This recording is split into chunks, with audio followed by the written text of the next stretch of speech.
Let's Hal's go. ready. Oh wait. Too soon. We can we cut to Hal at the top of he's climbing up a large mountain like cliff face. You see you just like sweat breathing down his there's like sweat dribbling down his face and there's snow just splashing him in the face over and over, just hitting him. It's relentless as he's climbing, one foot one arm above the other, and then you see, you know, he lets go with one hand and he's hanging by one, and then you cut to Haley, and she's like making steps to like just walk up, and you're like, and you just look over and you see there's steps, like a perfect spiral staircase. You're like, oh, all right. Cuts back. It's like, I think Hal's probably doing fine. By wolves. Because you're just at like a father-daughter buffet situation. So, It's what do you guys awesome. like? What do you guys like? What do you like to do for fun? Comes back. Turns out my daughter's trash. Can I hang out with you guys? Oh.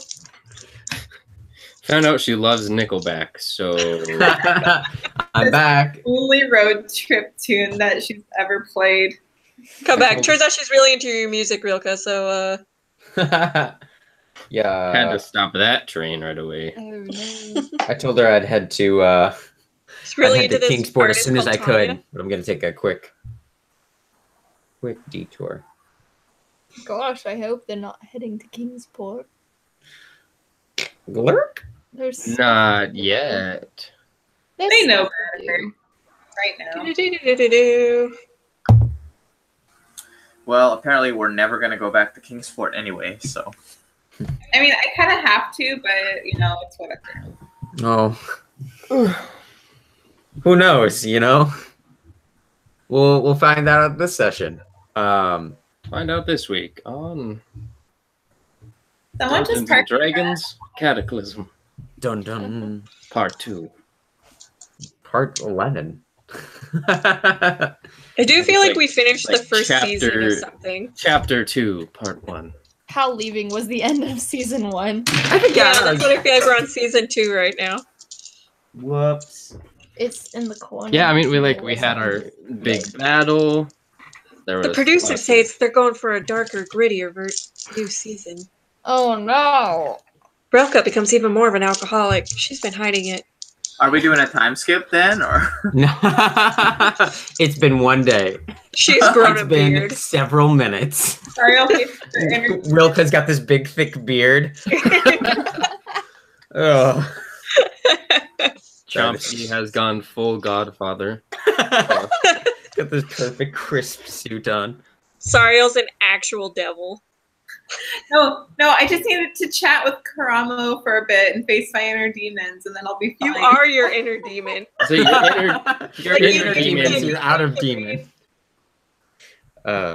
Also, someone just drove up in a blue. Oh, they're gone now. I lied. Someone just pulled up in like a blue SUV for the longest time, and then they just keep- parked in front of the house, and then they drove away. So Don't worry about it. It's Seattle.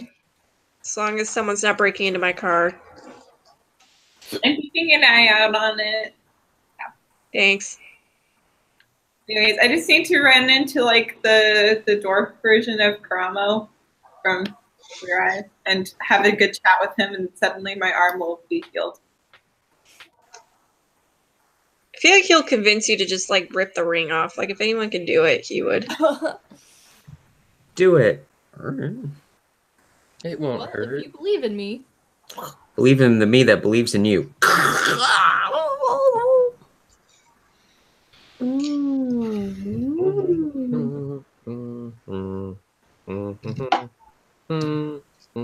Alright, we good to go?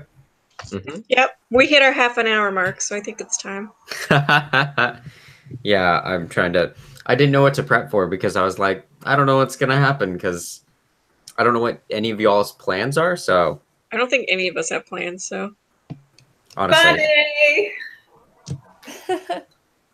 except for Kyle, who seems to craft like a masterpiece in drama every week.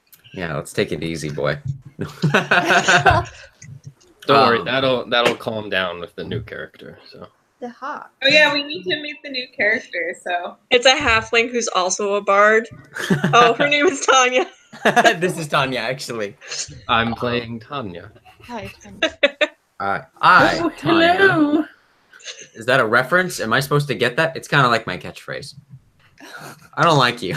It's a weird catchphrase. I, Tanya, you, Rilka. That's how she talks now. We fight now. Not again. Not again. All right, so Why Ruby, speak loud word when you word do trick? good lord, I get that Mistborn reference. What? No, Spook always just talks weird in his Oh accent. yeah. Oh, I like Spook. I liked Spook a lot. Too bad he's. And Ham. I'm just messing with you.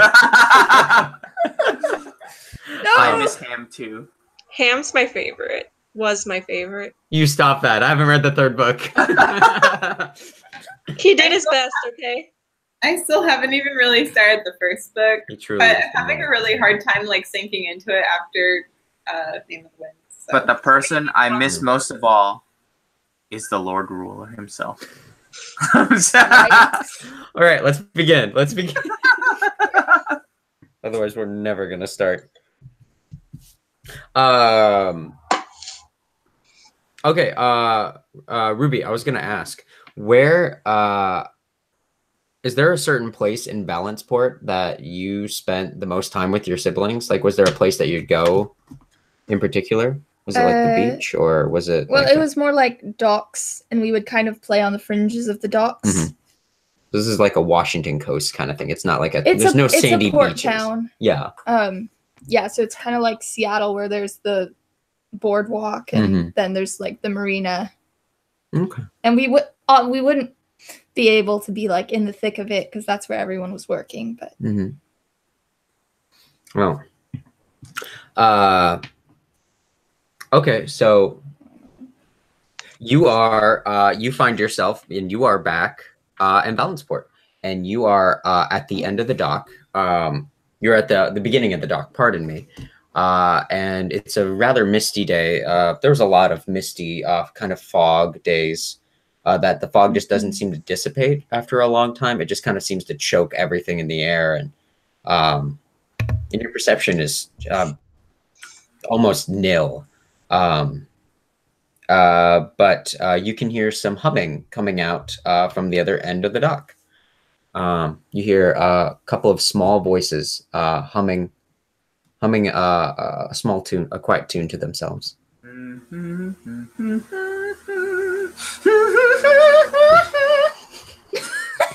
Just like that.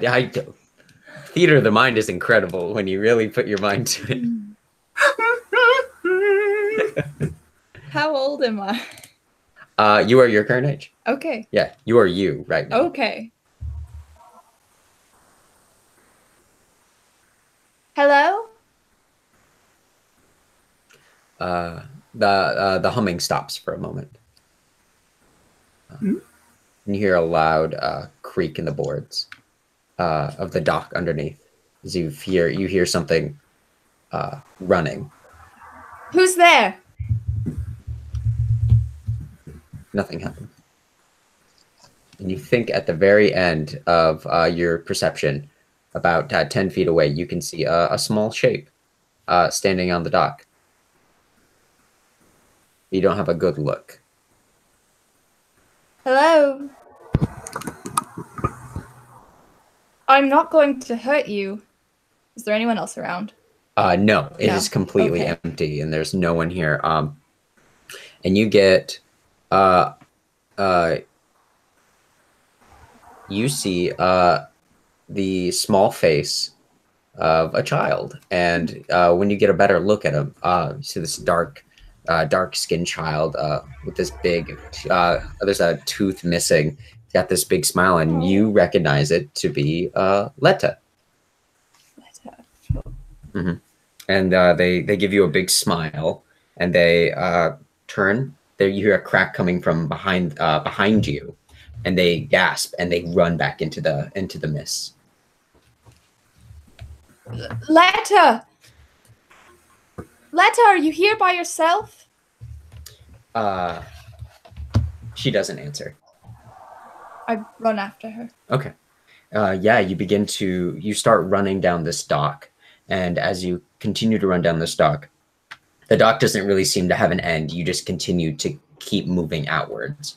And you turn around and there's no shore. There's no, the rest of the port is gone. It's just a dock now behind you and a dock in front of you. As you hear humming now, but it's coming from 3 voices instead.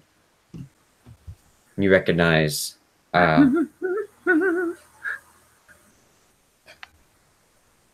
Thank you, Kevin. You recognize that tune again. Letta? Who else is there? Is Kola with you? Koa?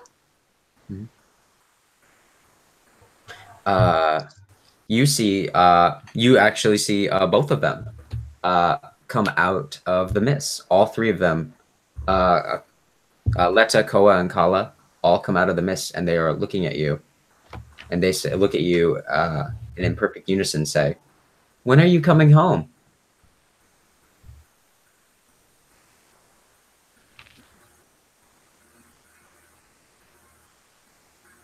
And you hear a snap come from behind you as they all let out a short gasp and they run back into the mist again. I whirl around.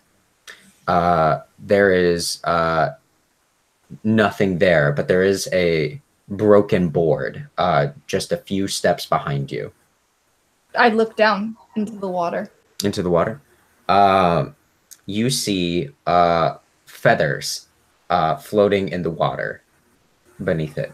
And this doesn't look like... you recognize one large black feather of a raven, but then you also recognize a couple of other bird feathers that you've never seen before. They're kind of a grayish off-white, but you can't... Seagulls. No, you don't believe it to be seagulls. It's too large. Yeah.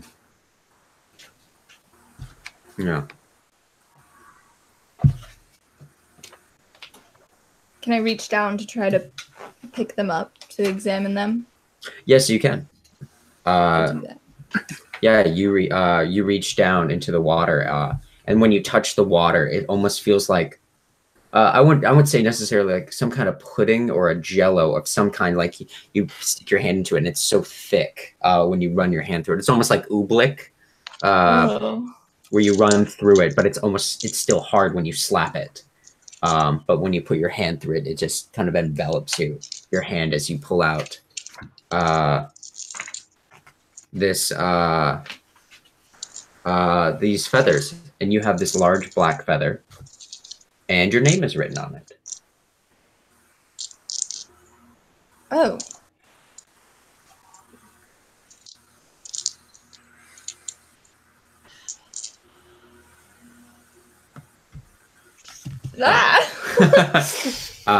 Then you hear one more time, you hear more humming after that. And it's coming from in front of you again. And you see Akela peer out of the mist. And they're looking at you. And she's looking at you, and she points to something behind you and says, "Why do you keep ignoring what's right behind you?" I turn around. There's nothing there. And I turn back to them. She's still there, but she's closer to you now. She's right in front of you. Akela, what do you mean?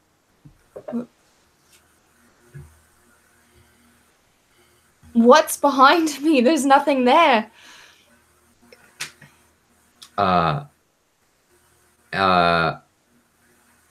Akela takes a small little child finger and points it up, and you see more feathers. More of these gray feathers start to fall out of the sky, and the feather in your hand is now gone, and you see 13 of these gray feathers fall behind you. Very specific number.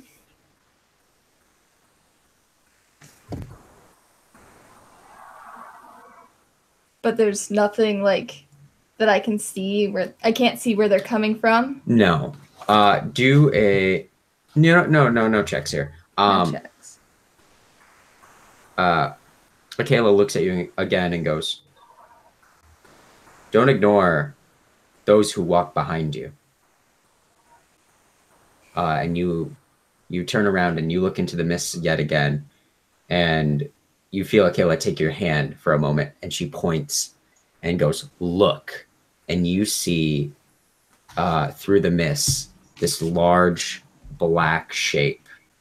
It's almost like it's hard to describe what it is. It's something unspeakably. It's huge. You see it. It could be 30, 40 feet tall. You see these large claw hand slowly reaching down for you in this long body, and you don't get a good look at it.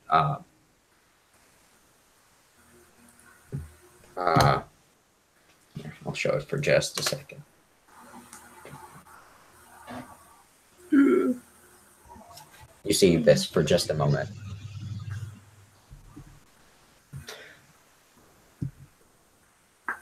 And then you wake up. And you are back in your room. You don't know when this happened, and this is you're still sitting in the rose bush down below. You don't know when you fell asleep, but you feel that familiar pain from when you fell just a day earlier out of this house. And you hear the pleasant music of Rilka plucking, looks like a song you've never heard before. Just like plucking a few strings, tapping something out on the bongo, shaking her head, muttering to herself for a moment. But you are back, and Jortang.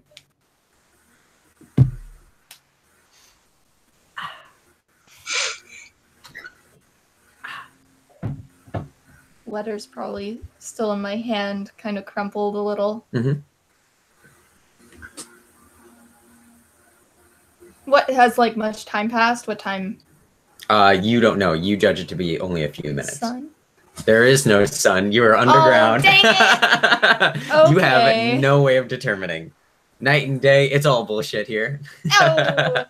Oh. But it hasn't been that long since everyone's still where they were. I'm going to just quietly try to slip back into my room. And I'm gonna pull out the compass that Hal had given me. Okay. Yeah. Okay. You are able to just use your spider climb shoes and just like through the window. and you go back in and you pull out your compass, and what do you see? Something's different about it. What about it is different? It stopped spinning. What direction is it pointing? South. All right. Yeah. And any of you, feel free to do anything you want at the moment.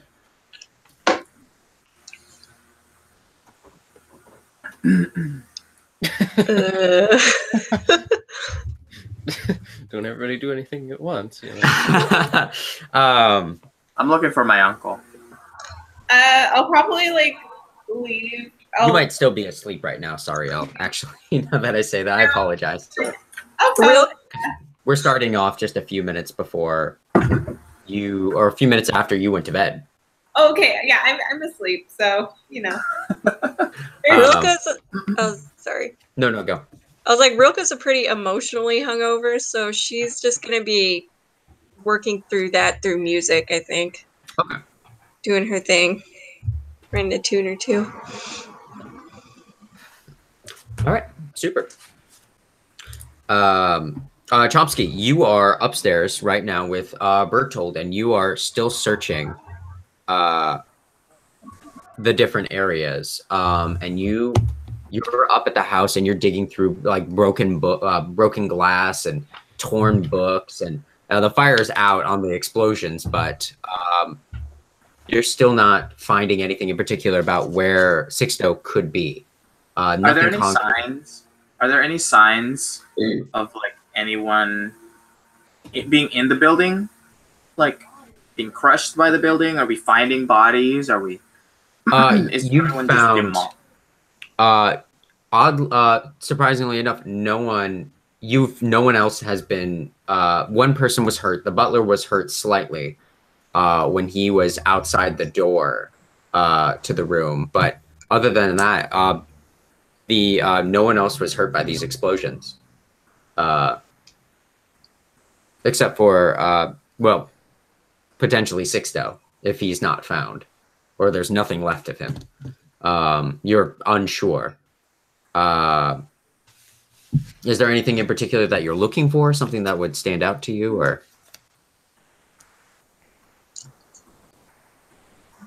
No, I probably just signs if he used any of the escape hatches he might have had before the explosion. But that could be. I mean, those could have been buried, or he could be in there trapped because the explosion could have caved in his escape hatches. Yeah. All right. So I'm like digging around for signs of any hatches or anything like that.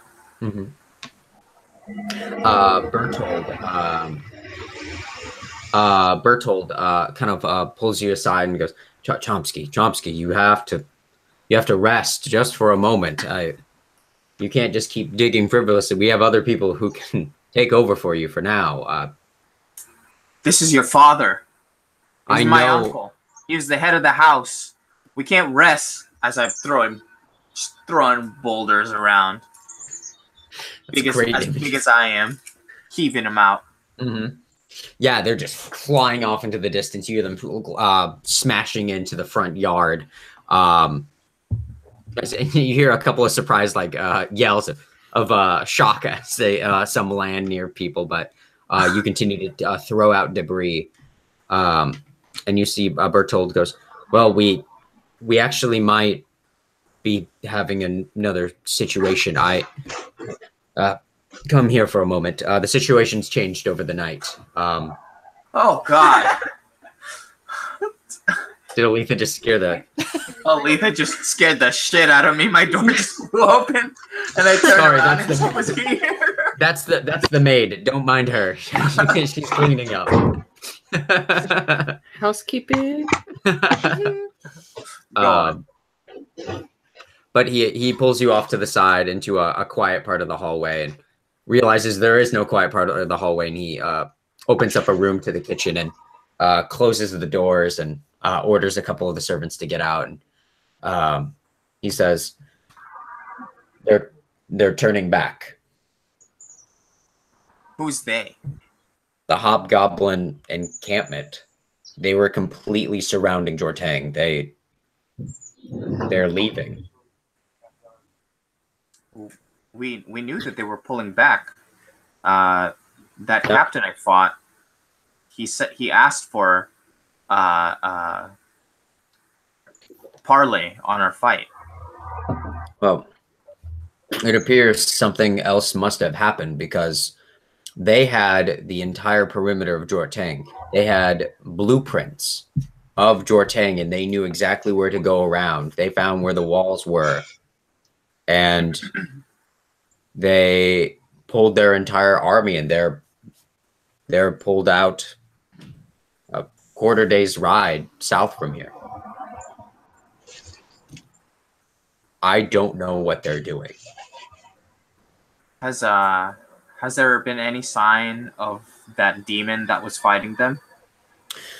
No, unfortunately, we haven't been able to find any word on this creature that was doing this. We're still unsure what potentially could have caused something like that. I mean, power like that. I mean, it might have helped save Jortang as a whole. So, it seems incredibly dangerous. I don't know. I don't feel too good about having demons help us. I mean, what does that say about us? you know, if demons are helping us fight, I don't know. I don't know, cousin. But I know that volatile power. We have to somehow contain it. contain or harness or something. But I don't know about harness, cousin. well, We can't I'm be just using saying that power. if we had this kind of power before the mansion blew up, I don't know if the mansion would have blown up. Sorry. But that's not all. We're hearing reports from what is the did we just call it the under for some reason? I think so. Okay. We've been hearing reports from the under about some odd explosions coming from down below, from below in the mines. And we're not really that sure what they're coming from, but it's making the Bahir kind of restless. And have you sent a scouting party in the mines? We've sent a couple of people in there. We've sent a few patrols, and they all came back. And there's been signs of explosions happening down beneath the mines, and it looks like new tunnels have been opening up. We're really not sure. That could be father. That could be uncle. It's. I suppose anything is possible, but we've been finding goo. We've been finding green goo everywhere around the spots of the explosions. We're not sure what that means, but it seems to glow in the light. Is it the slime from Nickelodeon? You're not far off, actually. It's flubber. Imagine imagine it pulsating a little bit more. Is it goo alive? Almost like a glow. You know the inside of a glow stick? Yes. Kind of like that. Oh. But the tunnels have been like made roughly. But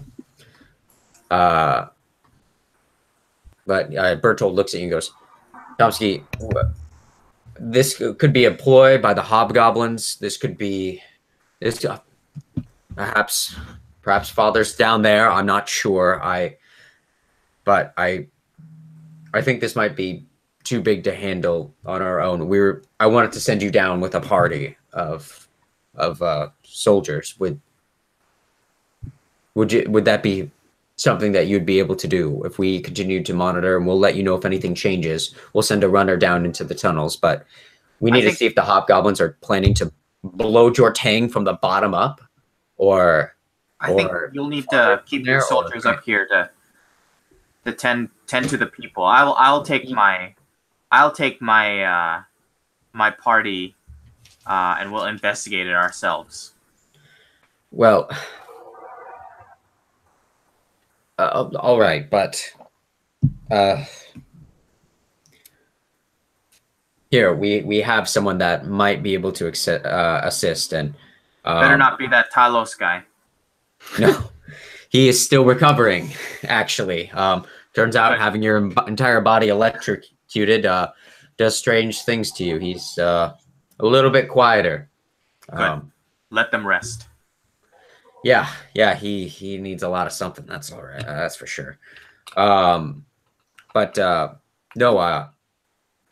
Well, it's funny that you say this.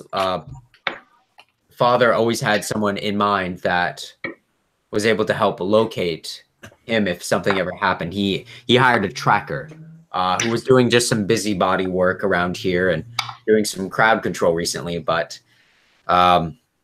he actually will be able to help potentially track down Sixto if we give him some of his clothing.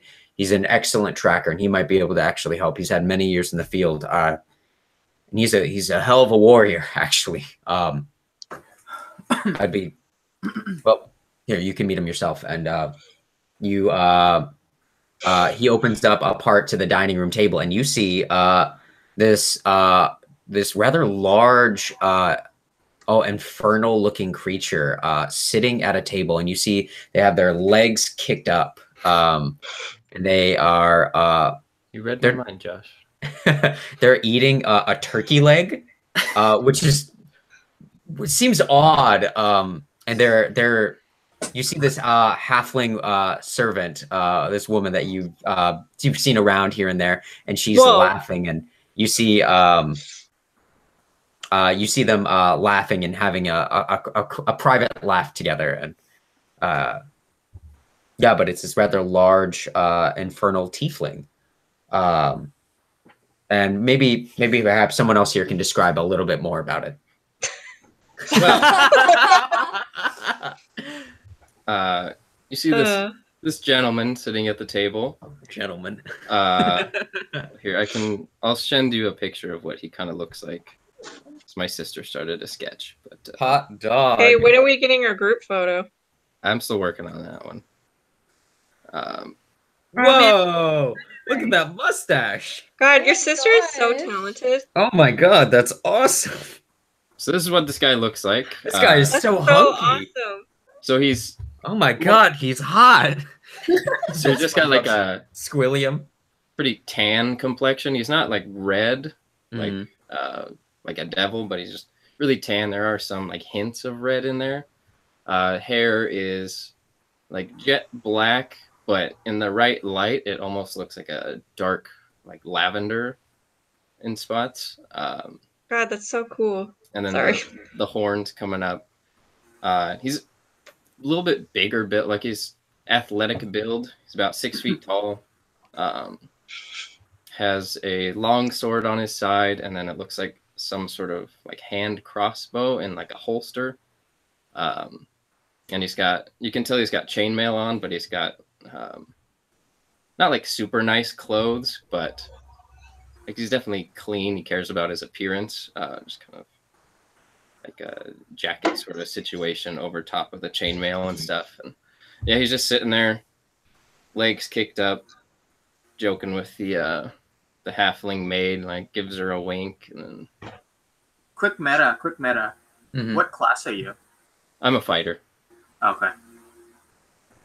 Ah, yes, a fellow fighter. There can only be one. Oh no.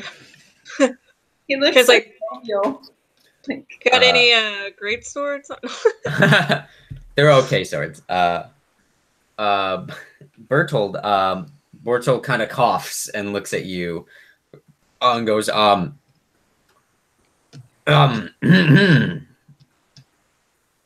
yes. Run along, darling. Got business to attend to.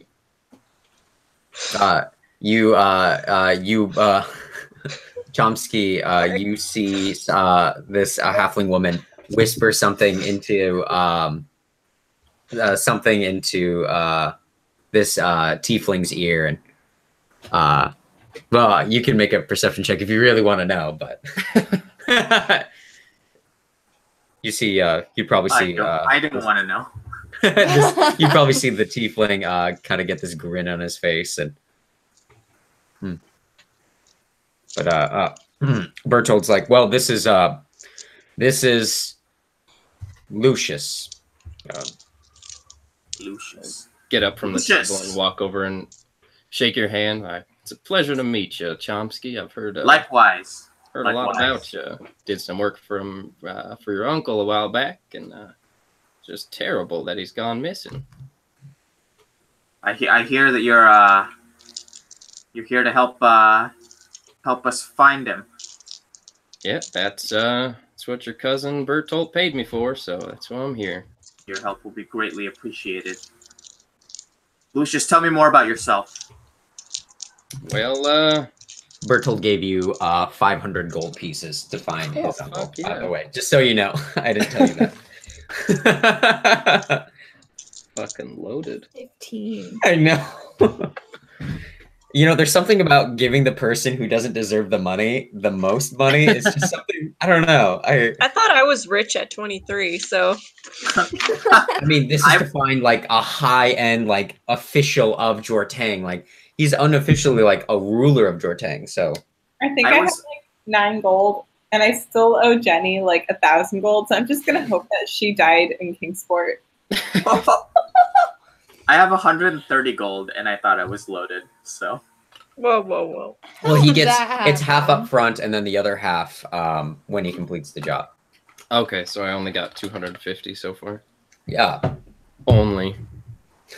All right, Bertolt, we're gonna have to talk you got to about do more treasury. mercenary work. Yes. I mean, what? Threaten Bertold that you won't go with Chomsky if you don't get some money. I'm just saying, you have options. Lucius, tell me more about yourself. I mean, what do you want to know? I've been here, I've been there. You said you work for my uncle. What did you do for him before? Oh, I did a little, just some work a couple years Look, back. look. There were some Lucius, people. Lucius. There were some people hassling him, and I Some did something about it. Some people say Bertolt and I are the heir apparents for Jertang. I gave that up long ago, but my uncle's safety is really important to me, so we're gonna need to know what you did for him. I mean, I just told you. Some people were causing him trouble, and I made that trouble go away. You don't need to know how, necessarily, but let's just say it stopped. And he paid me for it, and I moseyed right along. So you only did one job. How long did you stay around? I mean, I was around for probably a good 6 months or more. You know, it took me a while. Had to learn about what was going on, what I was going to do about it, the ins and outs of everybody's daily routines, and then, you know. One last thing. How did you find Jertang? I mean, I was invited here. Your uncle heard about my my mercenary group, and he called us in. So you have a group that you're with also. Well, had a group. What happened to them? Let's just say we got into a bit of a mess about a year ago. Only a couple of us left, and we kind of went our separate ways. But might meet up with them again. Might not. Might start my own group. But for now, I'm just kind of going where I can, making money, doing what I can. Not worrying about the details. That's very helpful, very insightful. All right, let's go. We gotta have you meet with. Yeah, Bertold people are gonna hurt. And goes, "What can I? Is there anything that you'll be needing, Chomsky? Do you need? I don't know how long we'll be out searching for him. I'm gonna give us at least a few days. So we're gonna probably need some provisions. Multi-day adventure. Can you provide that for us? Can you get that sorted out, Bertolt, or have somebody get that to us? Say no more. All right, and we'll be at the under mansion. All right. Well, I'll get the supplies as soon as I can. If you need anything else, let me know. All right. Thank you, Bertolt. Yeah, then I'll continue to look, and maybe one of the secret passages continued on, and he was able to get out of there. But I mean, the slide hadn't been used in years. Who even knows? So I go for and hug Bertolt, and I say, really appreciate you putting all the effort into finding your father. Yeah, he hugs you back, and you can almost feel like he almost sags in your arms as he just kind of like, you feel the tension in him let go for just a moment when you two embrace, and then you see him kind of restore that, and nods to Lucian, says, "Do you need anything?" No, I think I'm good for now. Splendid. We'll get the resources, and Chomsky can show you. Well, you already know where to go, but gentlemen, and he walks out.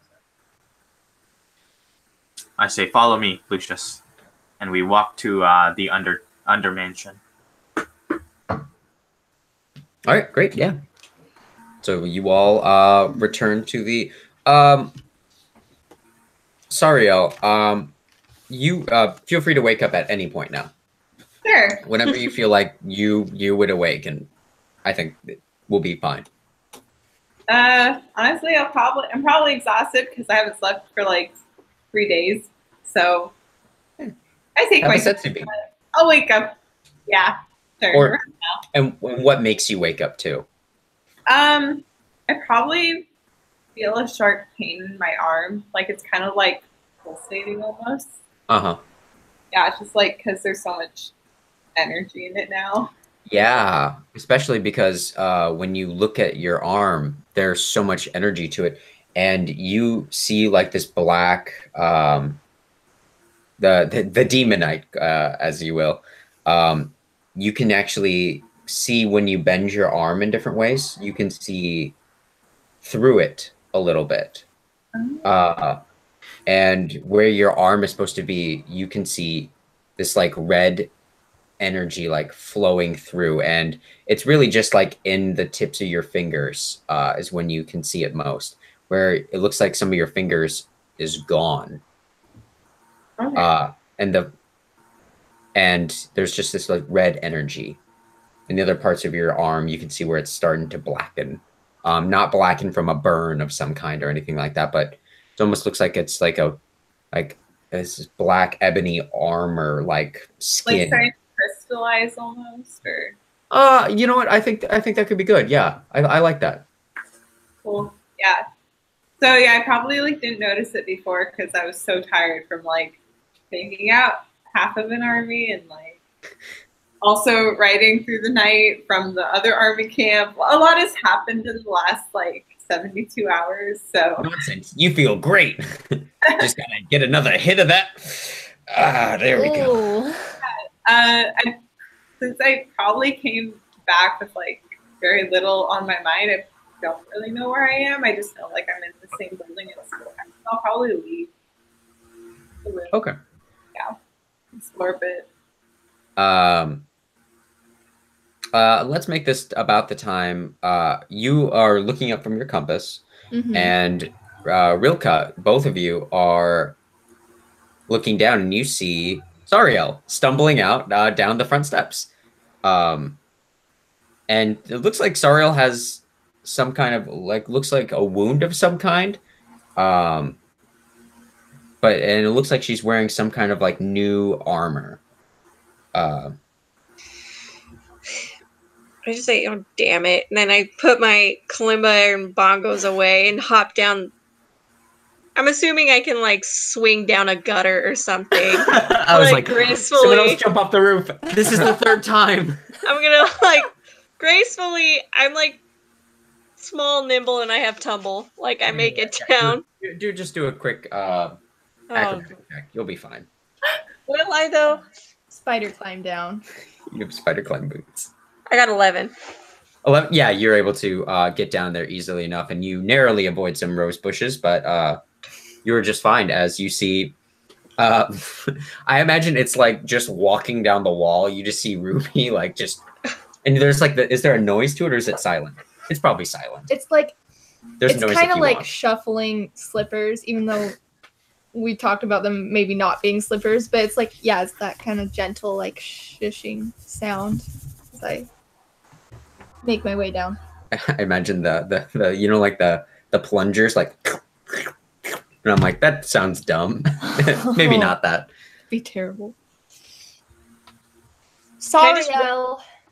Can I walk right up to Sariel and grab her hand and be like, so, bit of a night you've had. You can do whatever you want. It's D&D. I always say, can I? It's not really a question. It's, I'm doing this. Yeah, I could really go for that spa right now. Yeah, well, I've had a bit of a morning too. Doesn't mean I turned into a demon. Care to explain what happened? I know it has to do with that ring. I mean, I might have asked it to give me a bit of power so that I could take down that army. Because partially I thought it was my fault for, you know, trusting my aunt and like feeling betrayed, and there's just a lot of emotions. Yeah, well, I saw you turn into an actual demon. And I know what that ring, and I know how it makes you feel, so I'm not so sure I can trust you right now, to be honest. And I'm not sure I can also let you just go wandering around. I just wanted to protect the city, which, as For how long? has been accomplished. So I think my job is done. Mm-hmm. So where's the ring? And how much did you have to... I remember what that ring asked for, Sariel. How did you satiate it? Well, I promised to the blood of my enemies, and it's not really a ring anymore, but more of like an arm. So that's what this is all about then. I imagine it's like full, and then like it's starting to shoot up off your shoulder into like these like kind of cool pauldrons of spikes. And it's grown, by the way, in that little time that you were slept and you weren't looking at it.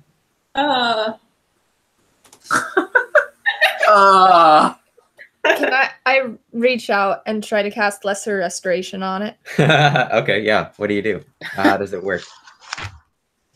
I reach out for it, and as I get closer to touching it, this kind of glow starts to like emanate between the arm and my hand, and then I like clamp down on it.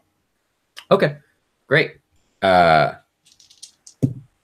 You'll take 5 points of damage as you touch this new. It's incredibly hot. It's scalding hot as you put your hand down onto it. 5, yeah. As with your new anytime someone touches your new armor, by the way, Sariel, they take 2d6 points of damage of burning damage. Oh God! Holy shit! Okay. Yeah, it's pretty cool. But did you just weaponize her? When you she's already a demon. You tall ones, I swear. Give me it. I don't know if it does. It does.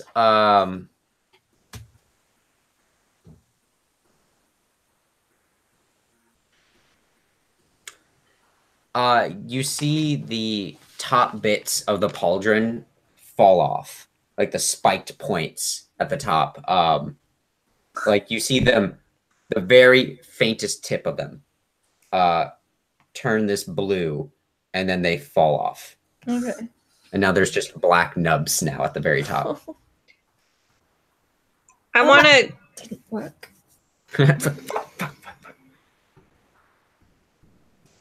I want to like grab a little like handkerchief or something out and wrap it up so I don't touch it, and then just kind of set that aside for later. The broken blue tips? Yeah. Sure. Yeah. Go for it. Okay, yeah. Put it in my pocket. Yeah, so add figure out what that's about later. Blue crystal tips. Okay, I got the tips. They're frosted.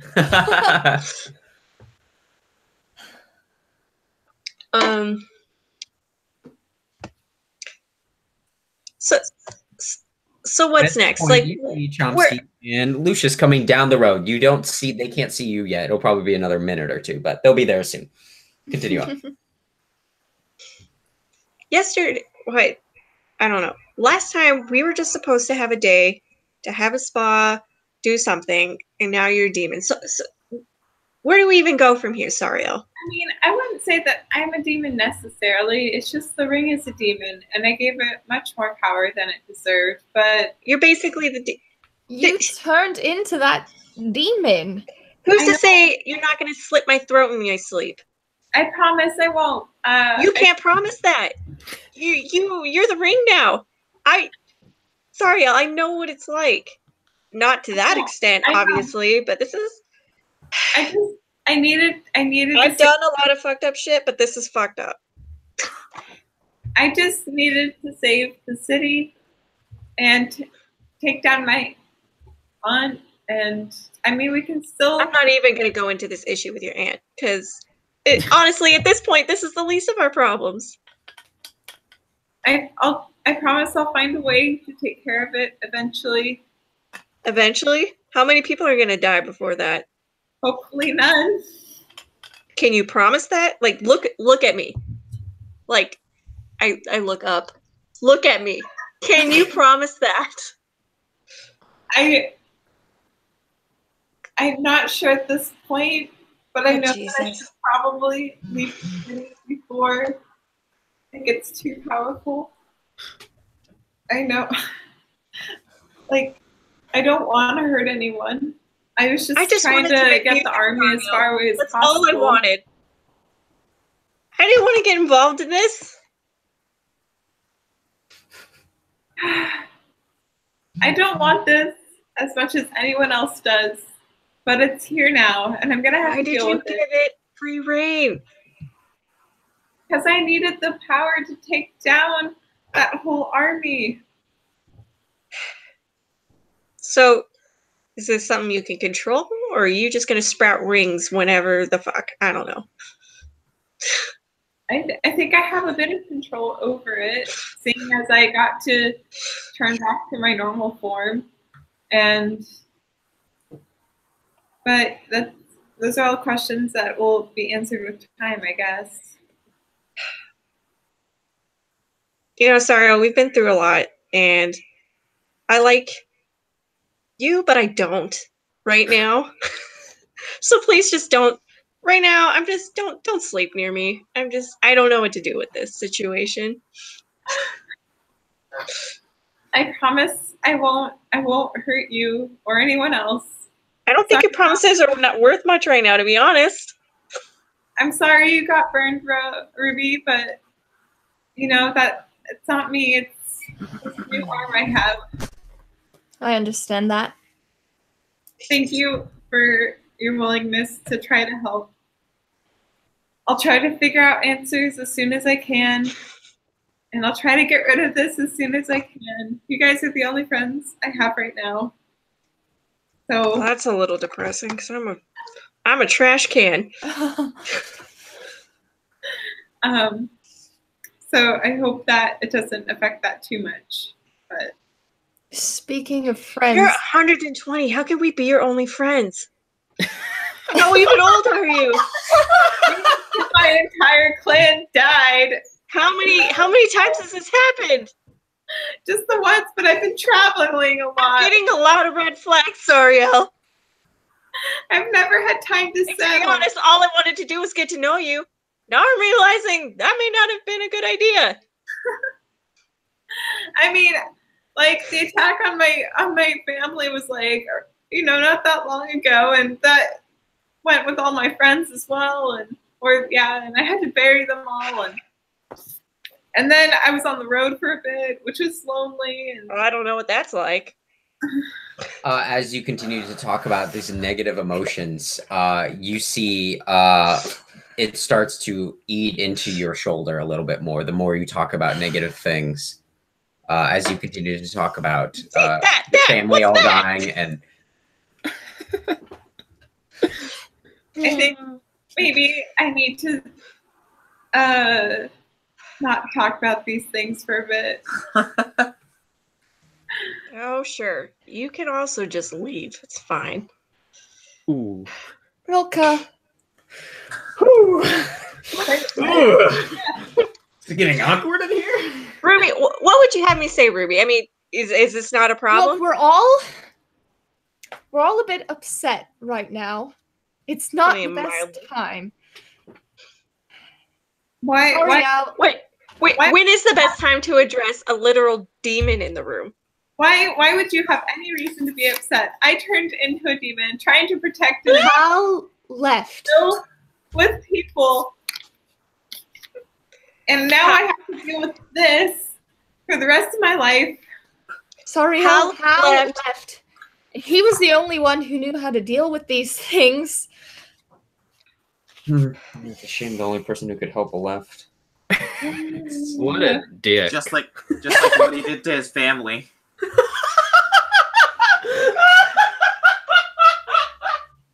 I don't even trust myself around these rings. How are it. we supposed to figure this out?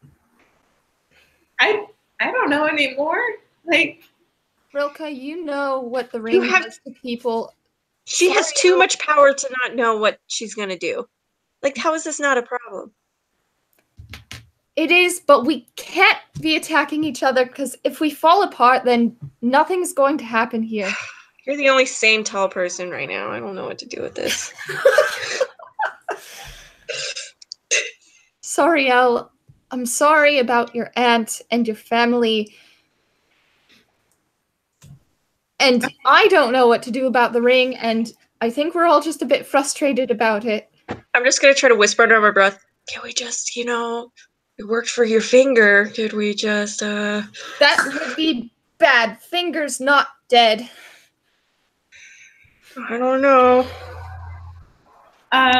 Speaking of my aunt, she told me that one of Chomsky's family members was the one who sold the city out. Do you know where he is? Of course he did. I haven't seen him all morning. And frankly, I'm not even sure what's up. All of a sudden, he has connections. I just woke up and shit hit the fan. Okay, it sounds like you're going through a lot right now. I think we're all going through a lot right now. We're in the ash heap of a city. How about let's get some breakfast and just try to relax for a bit? The battle's over. We don't have to worry about that. I look around and gesture to all the rubble. Yeah, this is fine.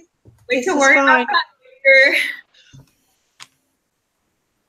My hair is just getting poofier and poofier by the minute. Ghibli hair. No. Lucius Chomsky, you are just coming up the walkway, and Chomsky, you see Sariel, except you're not sure what you're looking at. You're looking where her arm would be. You just see it's just covered in this almost like black ebony spiked gauntlet, huge pauldrons shooting up with these actually not very sharp looking spikes at the top. You're not sure why, but do I know it's Sariel? You can't believe it's Sariel at first, but I mean, it's only my arm that's changed. You still recognize. Okay, I've just what's left of Sariel. If I couldn't recognize Sariel, I probably would have I would have drawn my greatsword and attacked her arm. I look at Chomsky with dead eyes and gesture. Also, the three of you get inspiration if you don't already have it. I don't have it. Why, for that performance piece? I liked it. It made me happy. That was great. I feel emotional right now. Hey, if I can't figure out the stats part of D&D, maybe I can do the roleplay part. It's been going on. Lucius and I walk in the door, and I'm just like, "Hey, everyone! Who's this?" I'm gonna walk up to Chomsky. Chomsky, I recoil a little bit. We need to talk. It seems that way. Lucius, you've never seen any of this person. This person looks like a fungus is eating their arm, and no one's talking about it really. No, and you've never met any of these people. Excuse me, miss. It seems you've got something on your arm there. That's putting it mildly. It's nice to meet you. My name is Lucius. I'm just gonna give him a look and just be like, "You really had to say that." I'm just gonna reach out a hand for a handshake, and I'll quick switch and be like, reach out the left hand for the one that's not fungusy. You don't want to catch it, whatever it is. It's bad, highly contagious. I'll just say, "Nice to meet you, Chomsky." When I went to go see my aunt, she told me that one of the Cogspocket family members was the one who sold out the city. I just thought that you should know. That was what she said with her last one of her last breaths. So, what, did you kill her? Fair question. Wow, so casual. I gotta know. You say that as if you just didn't murder 300. I swear, I just go pace around the back wall. Sounds Where like are you folks right now? Are you in the same have, room? I was You assuming all are so. in the front of the mansion. You all are having like this in like sheer daylight. Oh gosh. It's good. That's good to know. There's a couple of guards standing very uncomfortably at the front gate. I'm gonna look at the guards and just be like, maybe I should the horse that Jared stole, and I should just go riding off into the sunset to no matter where and live a peaceful life that doesn't have to do with any bloodshed. Just avoid all of this shit that y'all are giving me, because I feel like you signed that away the minute you gave. All right, hold on. You hear a loud neigh as you turn, and you see coming through the front gate is this beautiful white horse, and at the top you see Jared holding a guitar, and he says, "I finally found one." The little like pyres. I'm like, Silence on him. Wait, is that guards, seize as him, now seize silence, Jared. everyone You in got this, a new in this bard, area too? all go silent, and all No, know- it's a 20-foot radius, and I cast it on him. Okay, you all are probably within 20 feet of him. Damn it. As you all go completely silent.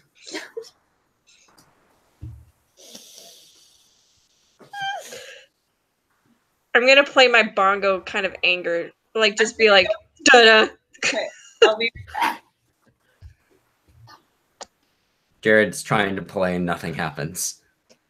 I motion for us to move inside and out of the radius. He's just continuing to try and play. I go inside. I don't know how this spell works. Would I know? I'm like, come in. All right, you gesture. Okay. Yeah. I follow you. We all follow, I think, Yeah, right? as soon as we're out 20-foot radius, we're not affected by it. Okay. Yeah, you all can hear again. And Jared, you just see Jared go. And I mouth to him, "Stay put."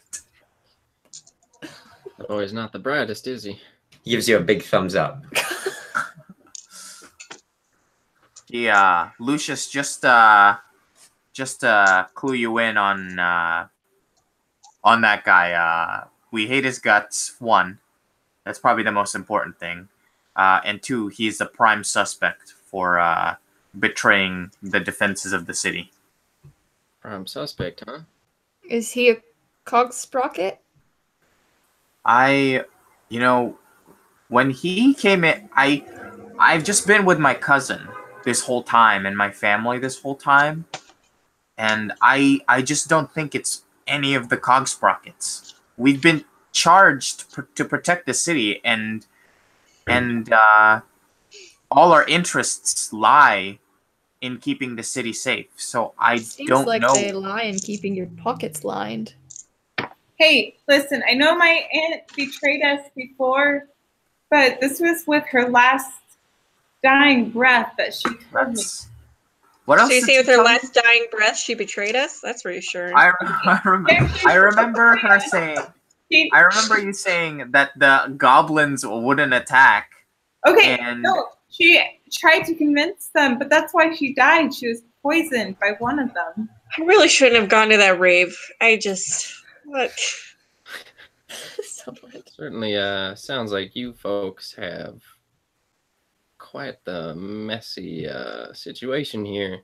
You definitely do put the hot in hot mess.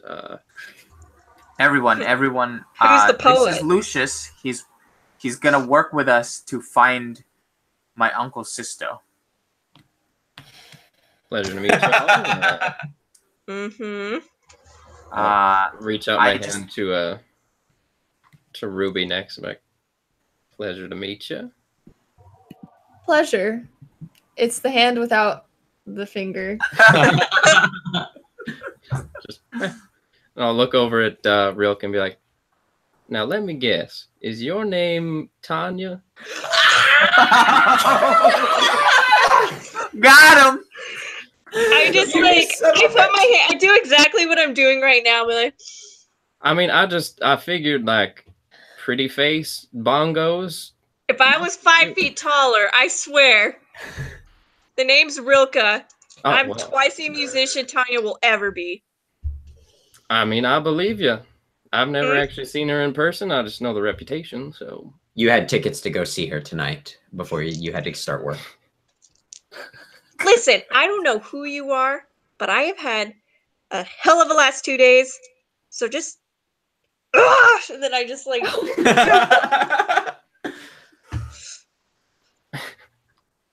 tell you is what, he for real here? I'll buy you a drink later. Did you just call me Tanya? I meant no offense by it. The name's Rilka. Well, it's a pleasure to meet you, Rilka. Don't fall in love with me. Then I walk away.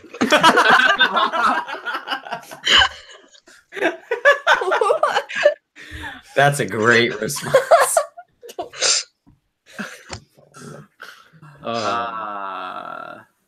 Anyway, I got that some Jared shit guy to out work there. through. That Jared guy out there is a prime suspect on. No matter what your aunt tells you or has told you, sorry, y'all. As We're gonna look into it. We're gonna look into my family. much as I hate Jared, and as much as he's given me a headache, And he's killed some of your family. and he's killed Yes, some of my family, but he did save my life, and so I don't think that he's responsible for this. I motioned to the guards to restrain Jared. Yeah, they head outside and you hear it sounds like Jared must have gotten out of the silence spell. As you hear him kind of hey, oh, whoa, hey, I've done nothing else. But my horse. What about my horse? I just bought this horse. It's hey, get your hands. Oh, okay. You can have your hands on me. Okay. Hey, I have him. and then you hear him yell, "Go! No, wait! I have friends inside. I know they would never let this happen. Sario, Chomsky." I motioned for the guards to bring him in. Haley, anybody? And Jared comes in and he's being held by the two guards. I have him forced. Oh, thank God. I have him forced down, like on his knees. Yeah, his head like bends forward. And, oh, that's all right. I guess that's how I want to sit right now. Where have you been, Jared? Well, I've been out and about. Why? Out and about doing what? Well, I bought a horse after selling the other horse, and I wanted a nicer horse and ride away in style. Get away from this place. I was just getting supplies to get the hell out of here. I mean, this place is batshit crazy. Have you been here? Hey, Relica, it's good to. Oh my God! What did you eat? Oh my God! Rilka or Sariel? Oh, sorry. That's a bad. My God, you've gotten fat. You've lost some height. No. Getting close to winter, okay? But Sariel, Sariel, are you? Oh my God, that looks bad. Does that hurt?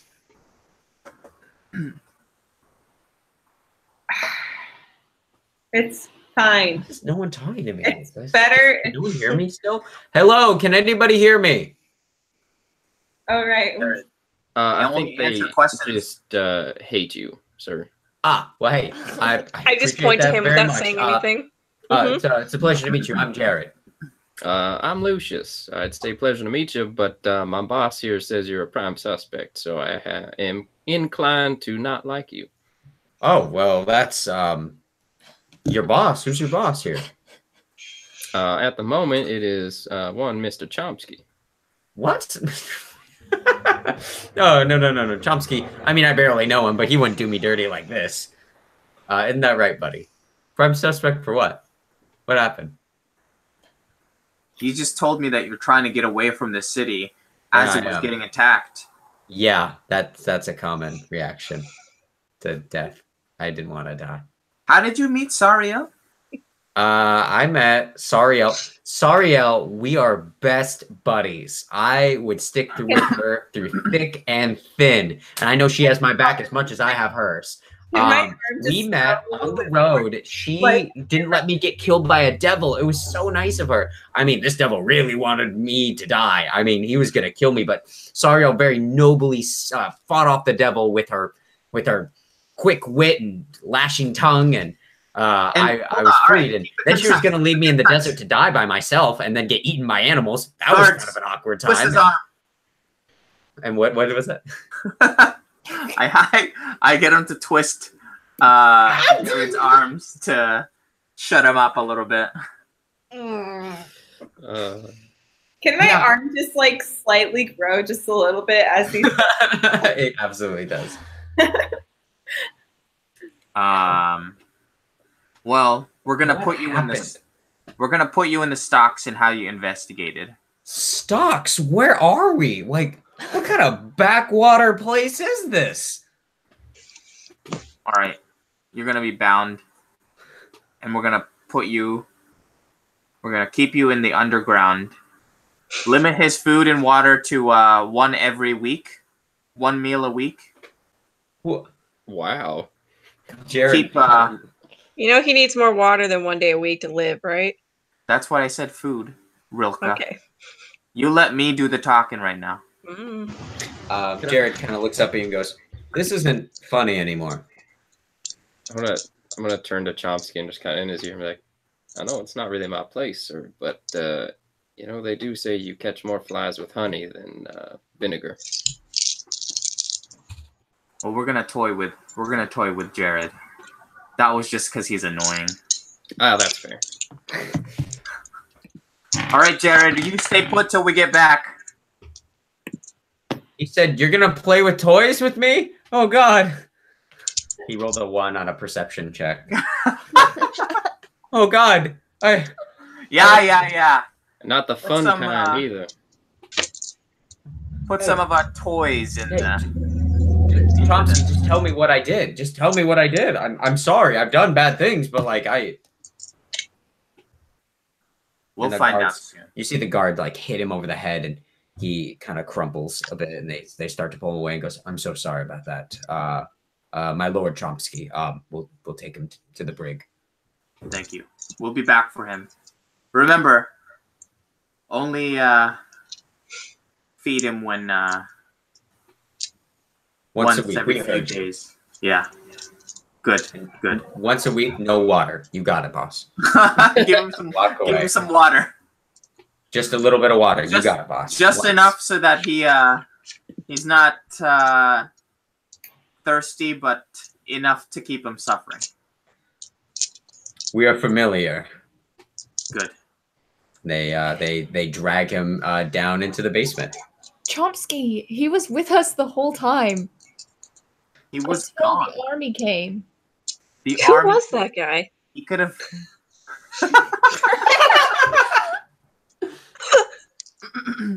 He was with us the whole time, except for the other times that he managed to slip away.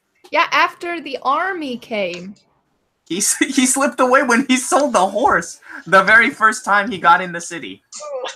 You weren't there. Yes, I was. Oh, yeah, you were. I was the one who hailed him off the horse. And then he got on the horse and rode it away. Can I have his horse? The new one? Yes. I thought horses weren't allowed in this town. Well, they're stabled. Gotta admire the gumption on that boy, though. I did this town a service by protecting it. I at He's least got a lot of spunk. You see, or you hear like a cart of supplies being delivered. As you see a runner from your house, the Cogsprocket house. He has a cart and horse pulling. Oh, and he has a bunch of supplies and resources. Oh, good. He's They're, told to give you whatever you need. You cog sprockets work fast. I like that. For the best there is.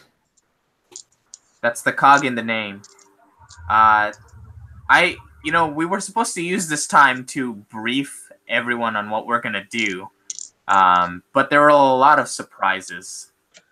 That's And an you see, understatement. the guy in the cart, you recognize him to be one of your younger cousins. He goes, well, permission, Chomsky. Can I go get something to eat then? Yes, yeah, you've earned it. And you see him hop off the cart, and he gives you like the first tier of the Cog Sprocket secret handshakes. Because he only knows the first tier. He's not very far in the family yet. But he gives you the first tier of it and walks inside. I give him a good nod, pat him on the back. He appreciates it. He's excited.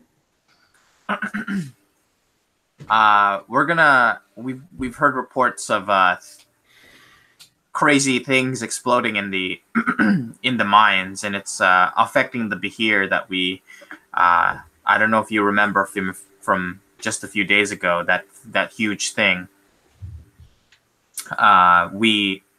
There's some sort of slime like residue after these explosions, and we don't know if it's caused by my uncle or something else. So we've been tasked to investigate it. I hear they're everywhere. What did you say? They're everywhere. What did you just tell me? Where's Rachel? So I've asked for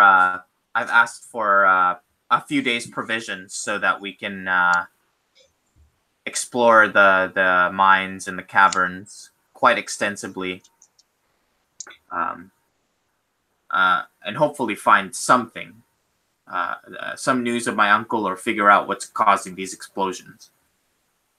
What if he is the one causing those explosions?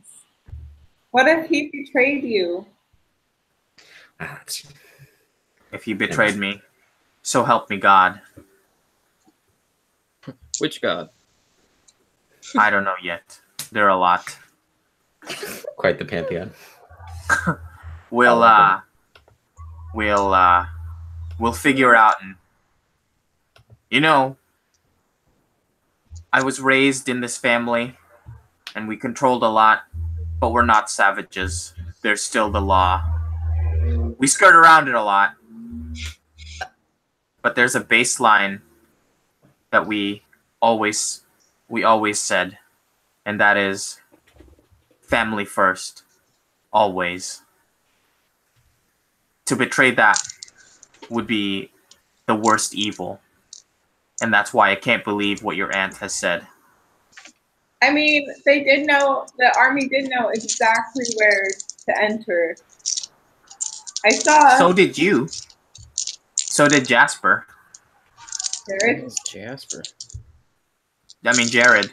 I think the one thing we can all agree on is that for once, I am not to blame. Sarah, stop twiddling your dice. I'm just saying that when I flew up above, I could see that the armies were at every single door to the upper region. Jared only knew of the one door, and that's where he led me, because he's been here only. He only knew of the one door, allegedly, that he told you. But the armies were at multiple doors. Jared could have known multiple doors, multiple entrances. So could your family, and they knew. Well, of course my family would know. We're the ones who guard the secrets. And also probably let them loose. I told you. Family first, always. That's the #1 law with the Cog Sprockets. And our Chomsky, and you see your cousin Tormund. He has a sandwich, and he goes, "You want one, right?" I do. Oh, great! I can. He's just wait. Hang on one second, Chomsky, and he like kind of looks at you like, "Is it good to have a sandwich?" I nod. All right, great. Anyone else? I'll just make a bunch. And you see him go back into the kitchen. And that's why. See that? See Tormund right there? There's an order to the family. And that's, if no one followed the rules, then we would just be savages in the city. There's a reason why Jortang has been here almost 1,000 years. And there's also a reason why it almost got destroyed. Which means that your family... We'll find the answers, but first we find my uncle. You can feel the black carapace start to encroach onto your chest a little bit more.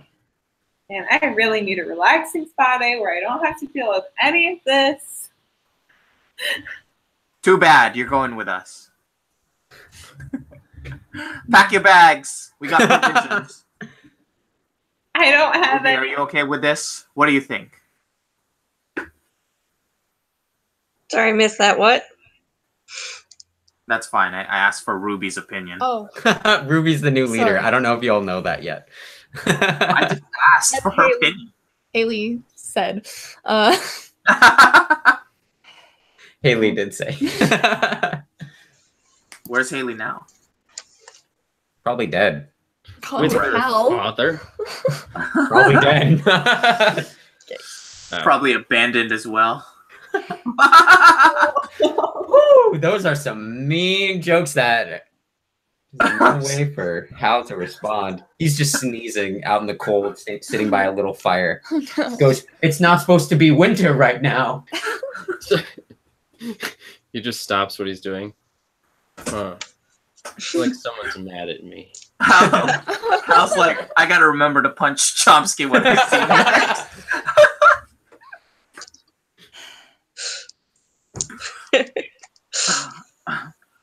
It'll probably be good to get our minds off of this.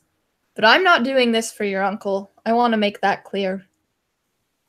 Look, I'm not asking you to do it for my uncle.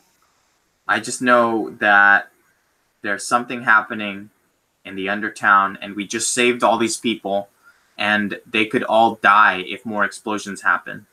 It's a stretch for us to even find my uncle. I'm just hopeful.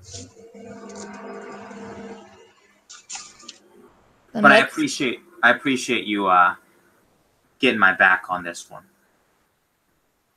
I narrow my eyes. But say nothing. Well, certainly is. Lucius, I see that you're my only friend. Tormod comes back in with the sandwiches, and you see he's like, does anyone want theirs toasted? Kind of like a grilled Sure. cheese kind of That thing. sounds great. Can you burn mine? You see him. Yeah, it seems. I'm looking at you, and it looks like you like yours real dark. And you see him like just like you see this red fire like happen right above the skillet where the sandwich is, and it just turns black and hands it to you, and he blackens. He tans the other ones, so it looks like he's just cooking toast over a skillet with this I light fire magic. With my ebony arm. You what?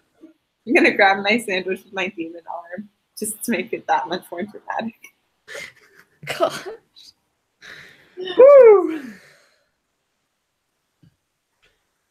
You know, Yeah. Chomsky, just also my opinion, it might not be a bad idea to let these folks blow off a little steam before we go on this mission. Seems like things are pretty tense right now, and from my experience, starting a mission when you're already a little burnt out is a great way to get people killed. And I'm Cut to not me really, drinking something out of a hidden flask. Like, no offense, but I don't know any of these people well enough to really go get killed for them right now. Like, Any suggestions, Lucius, on how we can all blow off some steam? I mean, I have some ideas, but I'd love to hear them. You know, we're paying you the big bucks here. I mean, Tormod's face gets red as he continues to eat his sandwich. this guy knows what I'm talking about. Do you have any nice, drinking establishments, places where you can pay to get a night's companionship, as it were, or Yes, yeah. hear some music, just have a good time, not think about things too hard. Music, that's where. And you see Tormod, and he turns to you and goes, That's who you are. You're Tanya. Oh my God. I'm so sorry. I'm such a big fan. I love your work. And I look at Tormund. I look at Tormund and I just like hit piercing glare to shut him up. he turns and goes, "Oh, you're like, I'm sorry." I look at him and don't say anything, and I just take another swig of my something I assume I always have on me. Well, Honestly, I don't think this is the least of my problems right now. I don't think music is going to be a good idea, given the circumstances. But there are some few choice saloons we can visit. You're speaking my language. Let's. Why don't we all go? I think there was one that I visited when I was here a couple years back. Can't quite remember the name of it though. Maybe you know. It's down in the what do you call it? The Under. Oh yeah. That's not too far from where we are. Well, I mean, we are in the Under now. I mean, the above part was pretty decimated. Oh yeah, that place looked real messed up. Glad I wasn't Can you describe? Can you describe? I left here 20 years ago, so, I was a frequenter of many of the saloons. I like to imbibe, so to speak. My man. I get all excited. You remind me of a good friend. Let's see. It was my man. The proprietor of the establishment was a gnome. That doesn't really help narrow it down much. A lot of those around here. I think her name was Evelyn, maybe. Yes, Evelyn's Saloon. I know that the name's just coming to me now. It's yeah, real lively place, Good drinks, good companions, if you know what I mean. Yes, it's the reminded me a lot of the place I grew up. What? I just shot across the room. You grew up in a brothel? Well, you're not wrong. Yes, it's the Arcus Cloud. That's the one. Stop fiddling with the dice. Evelyn's shop, the Arcus Cloud. Yes, that's one of the greatest the Under ever built. That's a great idea. We should go there. I like it. First round's on me. Well, I mean, I think you're the only one who can afford it. Someone else is buying. You're paying for it, so. I'm gonna sit this one out. I don't think that impairing my mind is the best thing right now. Are you kidding? I think you're the one that needs it most out of everybody. Well, maybe except for that one. Point at Rilka. I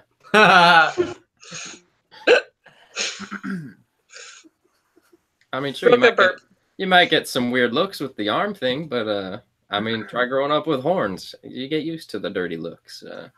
To be honest, Sariel, I feel like we should stick together for a while. Last time you disappeared, you turned into a demon, so.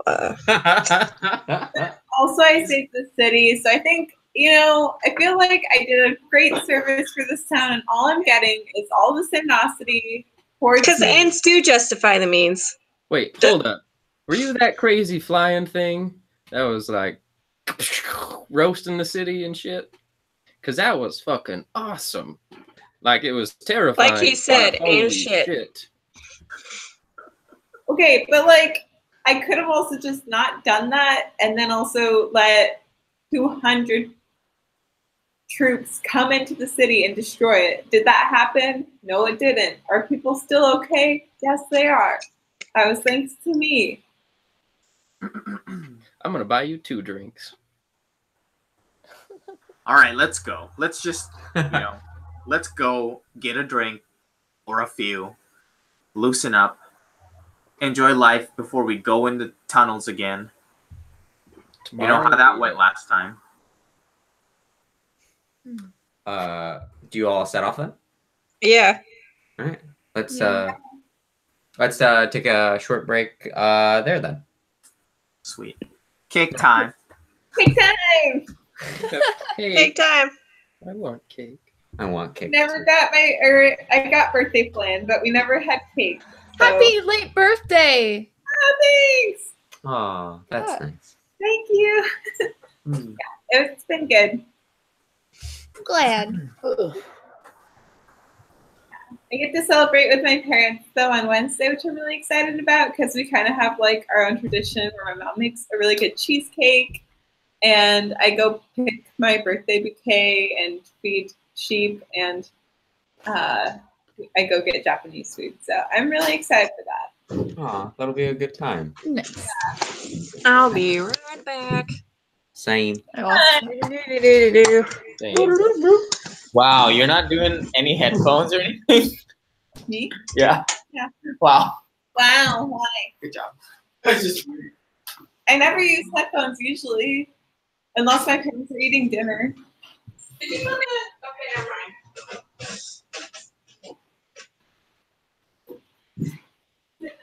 I just noticed the cozy on.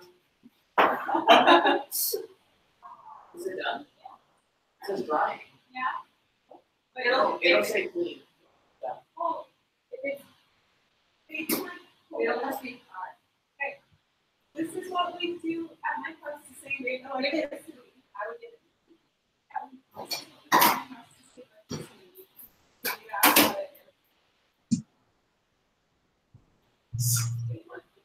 Yes,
I know.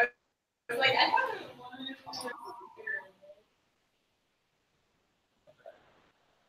Oh, great.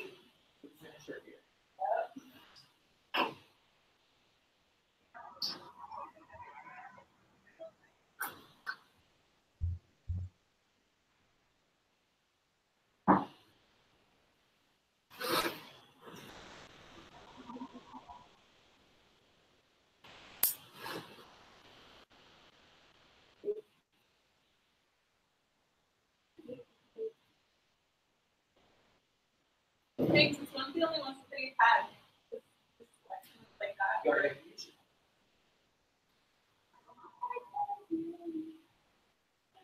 Happy birthday to you.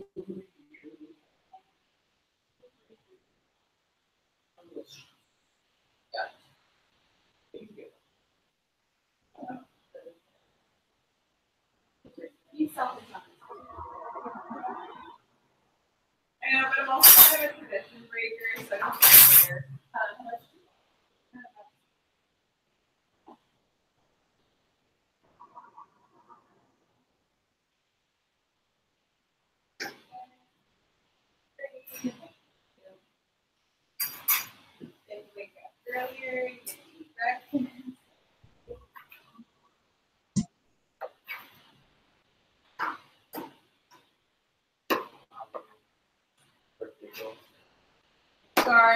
said your tradition was. I got it. I was just being mean. Yeah. Sorry. It just looks so good. She ate some. No one's back. Happy birthday to you. Happy birthday to you. Happy birthday, dear Alita. Happy birthday to you. Woo! Not anymore. Let's take them. Yeah. I really like chocolate cake, and that was the only other one that was like a normal decent size. So I was like, cool. Boston cream pie it is. Oh my god. That's how There you you're go. charging it? That's funny. Yeah, Well, I mean, the outlet situation in this house is stupid, so. I know it's looking around. I was like, where's an outlet? Like, keep in mind, I'm getting built. No. Well, you gotta keep in mind, it was built in the 20s, so it's probably rewired at some point, the best it can do. Mm-hmm.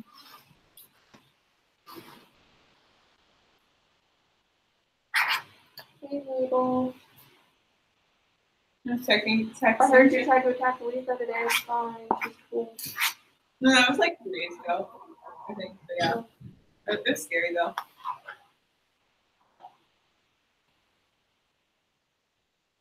That one we can explain away with you possibly having sleep issues.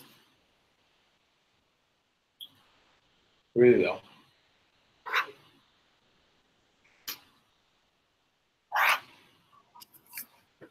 I brought down my face mask just in case we did make amends and have a spa day. Sorry, I wasn't nice to you, but that's how we're going to react. I mean, I know that I'm just like, yo, I just practicing in an entire city and all doing it shit. And but from Ruka's perspective, she knows what that feels like, so she knows she didn't exactly dislike that. Yeah. I mean, that power was pretty cool, but you know. Yeah.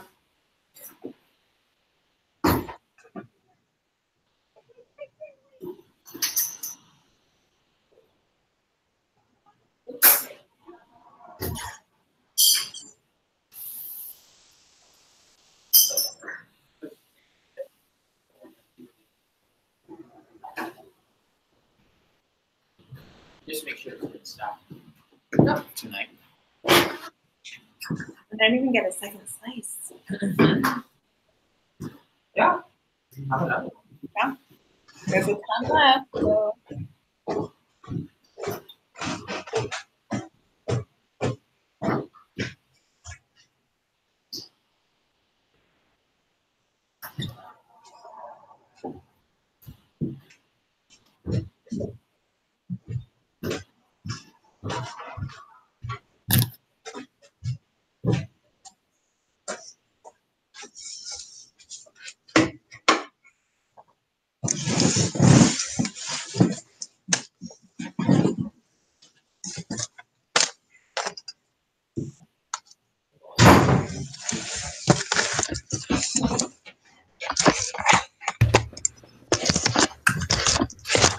All right, honest opinion. What do you think of Lucius so far? I like it. He's a cool cat. I was like, if he's too over the top, I can like tone it down. But I wanted to try something different. I like him. I do too. I like the. I don't know. He seems fun.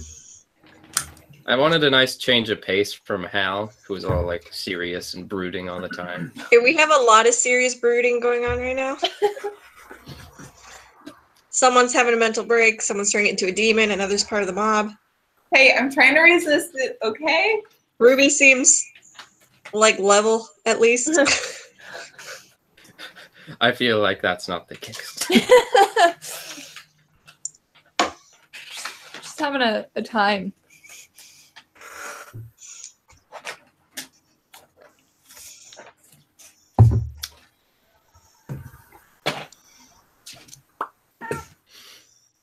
Half the fun too is the gifts that we send. How Oh, do yeah. you guys find the perfect gifts? We're just that good. Our group has had a while to perfect it. Goodness. Oh, I need the charger. Wait, you have my plug, so Your sister's You can picture make of that. that is so good, Kyle. Right? Like I just gave her kind of like a basic description of what I wanted, and she sent me one picture, and I was like, he's a little too pretty. I was like, can you change that a little bit?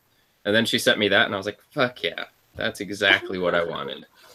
They look. I was like, it would be good. really cool if we could commission her to do a full group one. I know, I'm trying to get her to. She's just slow to do things. I understand. Yeah. I mean, I still need My to, sister's like that. I still need to send you my character description too. So does Kevin. I literally sent 2 sentences, guys, or something like that. Like, I know. I'm sorry. I just forget all the time. I told you what I do after we play is like I turn the thing off and then I only think about, oh, that was a lot of fun. And then I don't think about it much more than that.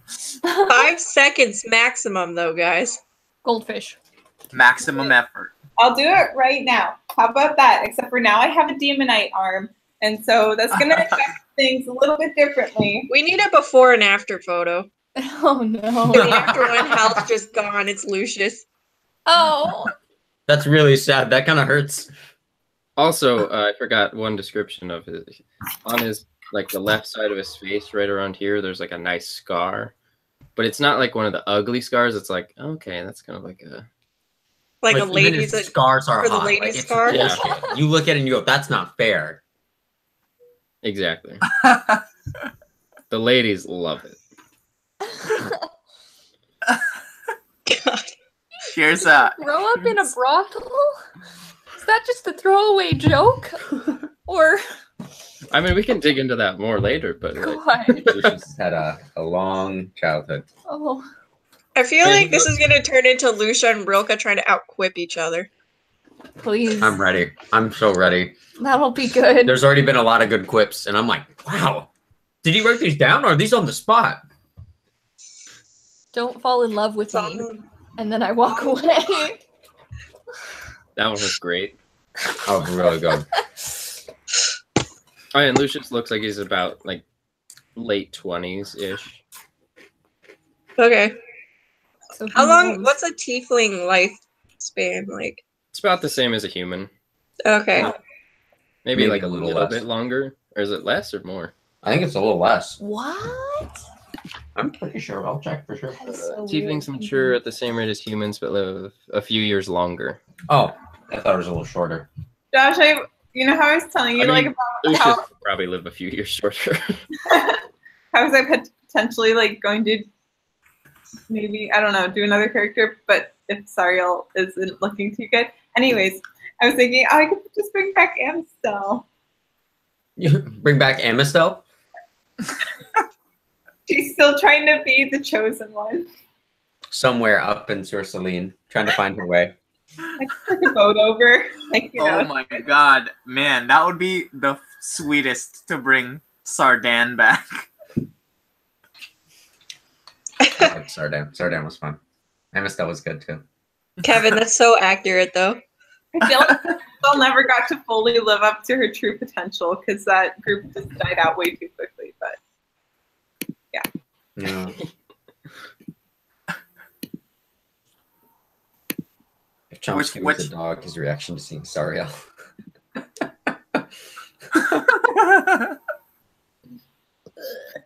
That's really funny. My God, you've gotten fat. I feel like that's everyone's reaction though. Like, this is, oh man. Yeah. Well, I'm excited to see how you'll pull Sariel out of the fire, out of the oven, so to say, out of the frying pan. Get out of the kitchen.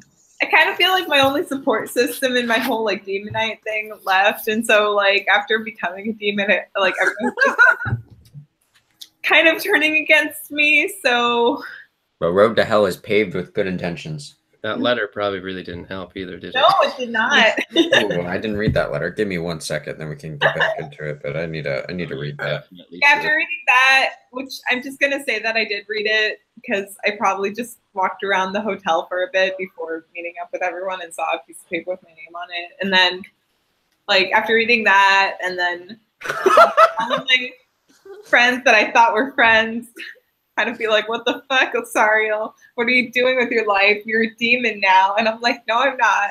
My arm's a demon. Me personally, I'm not. Sound like such a junkie right now. That's really funny. Should I not let anyone else read that? I mean, if they want to, I really don't. Hey, Josh, I also There, sent you a okay. message. I need you to read. I haven't read it yet. Yeah. What did I do with my big dice? I just think it's fun because you read the first note that I was gonna send, and Yeah. everything. The tone is just so different. It was that first That letter one- was sweet. That one event really changed Hal's outlook on Sariel. I feel like Sariel's just like needing some support right now, and she's just not getting Tough it. when the person who never gives up on anyone gives up on you. This is a clear classic My Hero Academia moment where Oh my gosh. will not stop referencing We it. started it like 2 days ago. I'm How upset. far away? How far into it are you already? 5 episodes. Hey, Is this supposed to be that good? It is very good. Okay. I can't wait to start it. Also, I don't have that much time this week because I am moving out of the house. Oh, you're moving out this week? Lease is up on Wednesday. The lease is up on Wednesday. Ah, Lisa. Lisa Mattress. This is a podcast. Hi, everybody. I'd like to thank our sponsor, Uncle's doing an inspection on Friday. Hot Dog. Hopefully, it's nothing. Hopefully we pass. He might get mad at me because I stopped watering the yard, but Ooh. whatever. But Sarah, also, you can do that if you want. we're paying Okay. for it I in mean, water. So okay, I'm thinking It's about in just the morning, so I don't know if you. Let's get day drunk. Let's all go to the brothel. Let's all go to the brothel. Hey, this is a classy place, all right? It's at least a. Let's all courtesan. go to the brothels. It's like 10 in the morning. I haven't even had breakfast yet. I get admonished. I don't know. It looks like you've had your fill. Ooh. oh, I'm unbiased. I apologize. about that. You're right. It is early. Why don't we go get some food first? Getting And then it, go to the bar. and then everyone's like, "Let's go drinking," and I'm In like, my "That's a really bad experience, I always have a some good of the time going best to eat food out there. comes from So. brothels. in your experience or Lucius's experience. That was Lucius. Yes, please.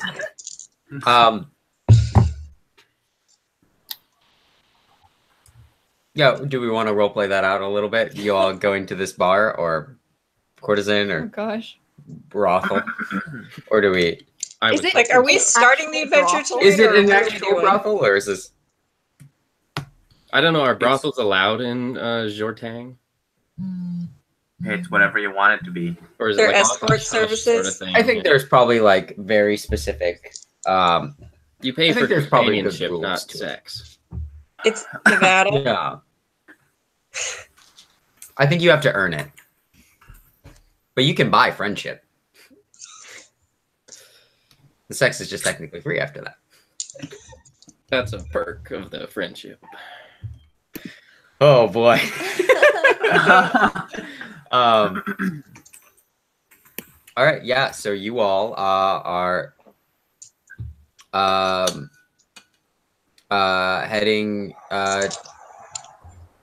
down the road, and you see that there's a trade has resumed a little bit since they apparently news has leaked that the army is backing away, and trade has once again began flowing in this in the under. And you see a lot of people staring at your group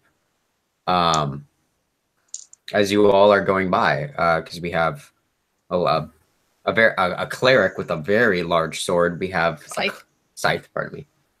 You have a cog sprocket, which coming down here to the markets, because everyone's been hearing about Chomsky after this legendary fight of some kind. It's not. It was nothing. Everyone thinks I'm Tanya. Everyone does think you're Tanya, so everyone's staring at you, and everyone's also looking at this this woman with this large like metal like black demon eye arm that's like spreading across and becoming this really cool chest plate. So you're gonna get that bonus to armor soon. But and then you also have a ridiculously good-looking man also there, like tiefling man. I have a question about my and tiefling is probably exotic here as well. So I suppose you're right. Yeah. I have a question about the growth of like the demon knight thing. Is it basically consuming my clothes as well? Like, is it just becoming armor? Like, no, it's mostly burning off those parts of the clothes. Like it's like melting it almost in a sense. So like what you're still wearing is still there, but like for the most part, it's okay. You're like wearing half a shirt now. Yay. Hope you didn't like it too much. Because I want to buy a piece of cloth at the market, but I'm guessing that would just burn too. Maybe it won't. We can talk about that if you want. Just don't touch anything. I think maybe it'd be fine, but yeah. So if you want to, I'd say you can go for it, but I'd love to hear how you'd cover it up. Yeah. As we're walking through to go to the saloon, I guess, as you will, one of the shops is probably just selling like pieces of cloth or, you know, like a fabric store, but in a stall. Mm-hmm. I'll step over there and pick up a piece of cloth. Okay. What pattern is it? I don't think it really has a pattern. It's just like a darker shade of blue, so it's not very noticeable. Mm-hmm. So I mean, the reason I want to buy it is so that I don't attract attention. So I don't think that I'm gonna buy something with a pattern on it. Okay. Yeah, so it'd probably cost a couple silver to get it. And you want to wrap it around your entire arm, or?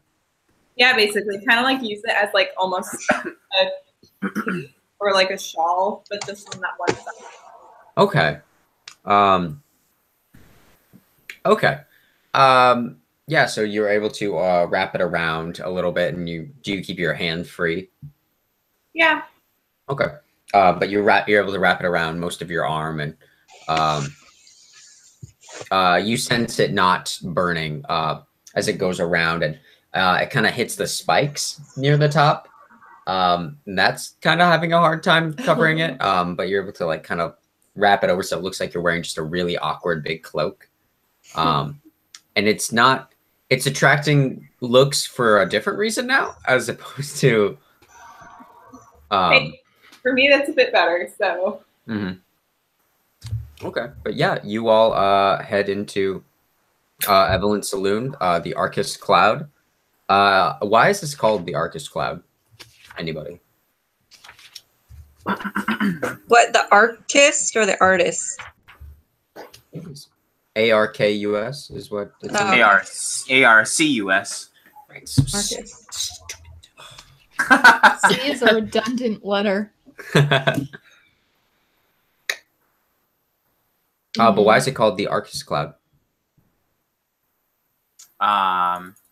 Because you know, Arcus clouds from Evelyn's experience have it's kind of like are known for a lot of gusty. It's like a gusty front cloud type thing. So like almost like an outflow from thunderstorm clouds. So it's kind of related to cumulonimbus clouds. Mm-hmm. And so basically we're attracting like it's like the afterthought of a storm kind of thing. I like that.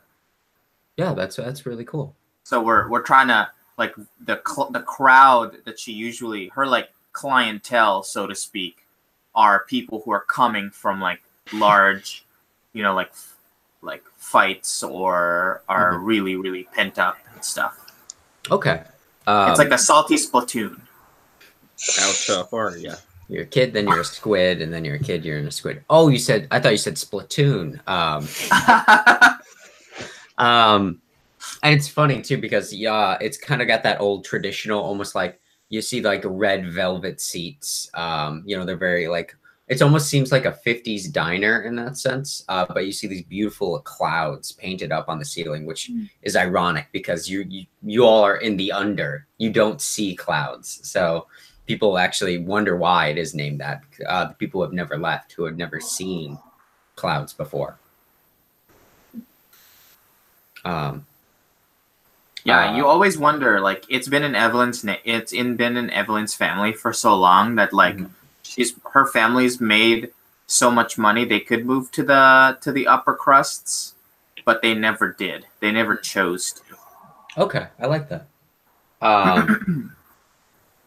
Yeah, so an elven man greets you at the door and says, "Oh, it's a pleasure to see you all here. How many?" 5.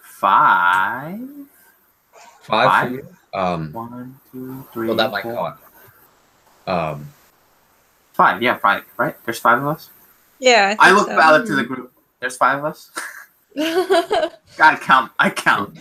The elf smiles at you and goes, "You want 5 just for yourself? That's impressive." Chomsky, I don't think he's asking how many are in our party. It's been a while since I've been here. He's What?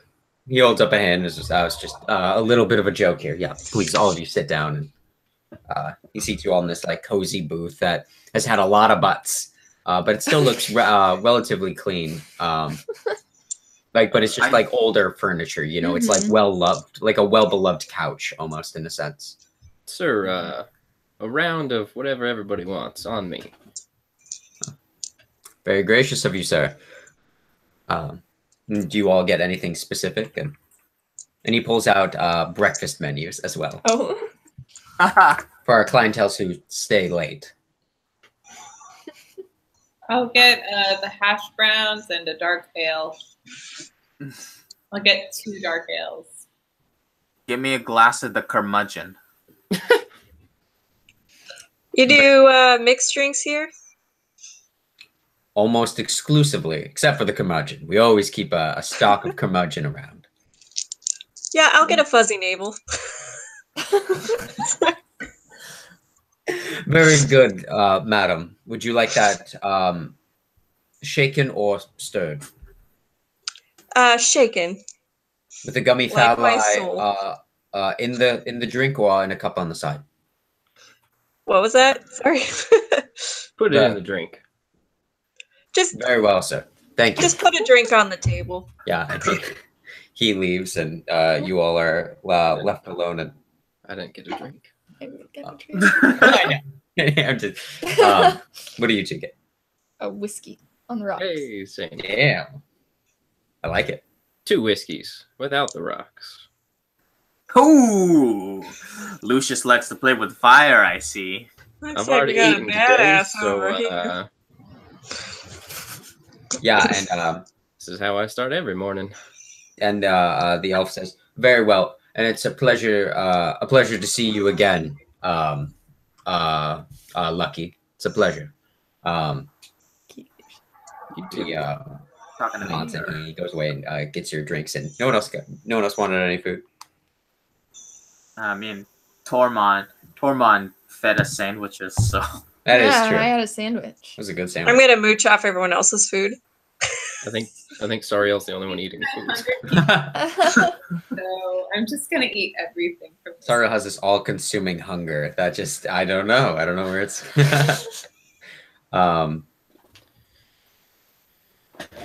Yeah, but after a few minutes, he comes back with all of your food and says, "Are you going to be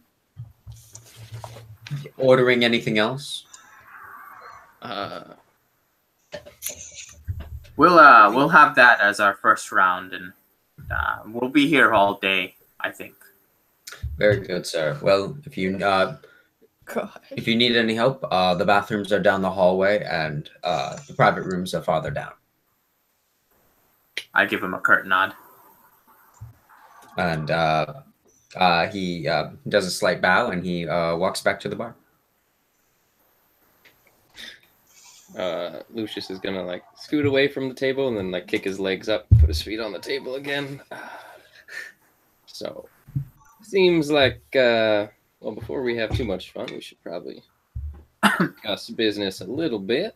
I like to get to know new groups when I'm working with them. So what's everybody's thing?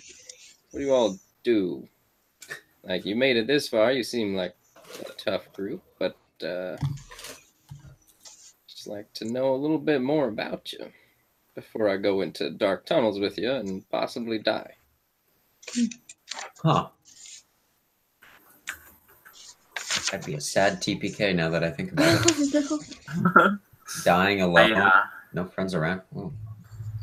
Well, you know, I'm with the family, but I also love collecting great weapons. I find no other joy other than tinkering than finding great weapons who've been well loved, are in use, and taking them from their owners. I can respect that. In honorable combat, of course. Oh yeah, of course.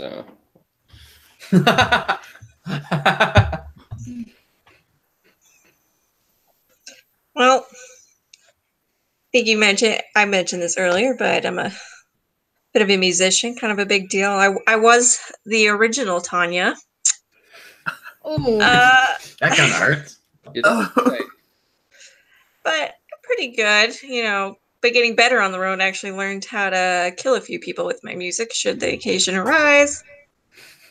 But still, but I'm still trying to make a name for myself and just trying to, honestly, just trying to keep it all together at the moment. Take a sip. That's about it, I guess. I like that. I'd like to hear you play someday. Give me another drink and it might be sooner than you think. Well, in that case, just look at the bartender and he nods and he knows. And he brings back another drink, and this one isn't blue, but this one's purple. And you can see more gummy phalli floating in the water. Interesting drinks. Swigs it. 10 in the morning. And how about you? You've been mighty quiet recently. Looking at Ruby. Okay. I'm a cleric of the Raven Queen. Oh. Are you familiar? Don't worry, we don't know what that means either. Would I know what that means? Like, I've done a lot. I think you would. Yeah, I'd be surprised if you didn't. Okay. I'll have to learn more about what that actually means, but you can describe it a little bit if you want. Like out of character? Yeah, if you want. Okay, she just watches over. Basically, she has power over like the moment of death and like passing over, and it's kind of like it's just another part of the cycle of life. So it's not like a bad thing. She's lawful neutral, I want to say. Yeah, the Raven Queen is. Yeah. Out of character question. Is this something you made up, or is this actually like in some D&D lore? She's somewhere? Actually a goddess in the pantheon. Oh, okay. She's lesser, like she's not one of the bigger ones, but she's in the DM book. She's not in the Player's Hand Guide for some reason, so. Good to know. Yeah. Well, guess I'll be sticking close to you then if we get into some hairy situations. I'll do my best. Looks like you could probably do some damage with that scythe of yours too. You can count on that. That's what I like to hear. Now you, Miss Crazy Arm, what's your deal?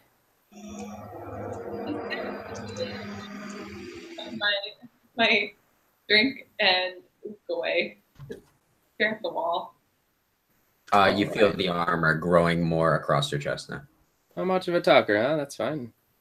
Well, if you are that thing that was making a mess the other day, then I have no worries that you could handle your own, and you won't get me killed, hopefully, unless you turn into a demon and like eat my soul or something. But that's a bridge I'm willing to cross if we get there.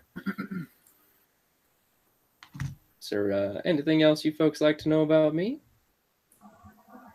Well, what do you do? Who even are you?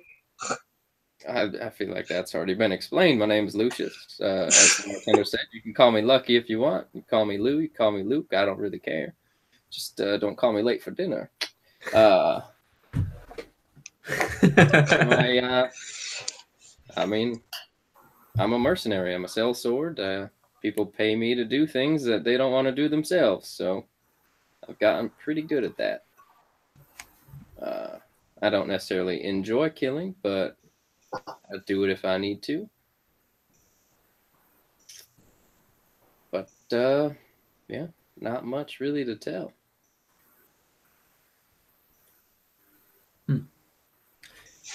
Pretty slick with words. We'll see. We'll see how this all goes. Sariel, can you make a charisma saving throw? I just like to ask people random throws for no reason. There's nothing. Don't worry about it. It doesn't matter. That's a 1. No! This night just got interesting. Yep. So yay, I get to make a hard move. So you Bar full of people. yeah, you are a bar full of people. You feel something on the back of your neck, and it's hot. You feel it kind of almost burning you, but it's a heat that you're very familiar with. You see the armor spreads across, and you will get what's your AC right now? 14. 14. Make that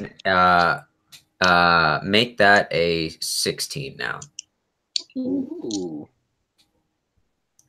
And you feel something as the armor spreads mostly over your chest now, as well as onto your back. You can feel it.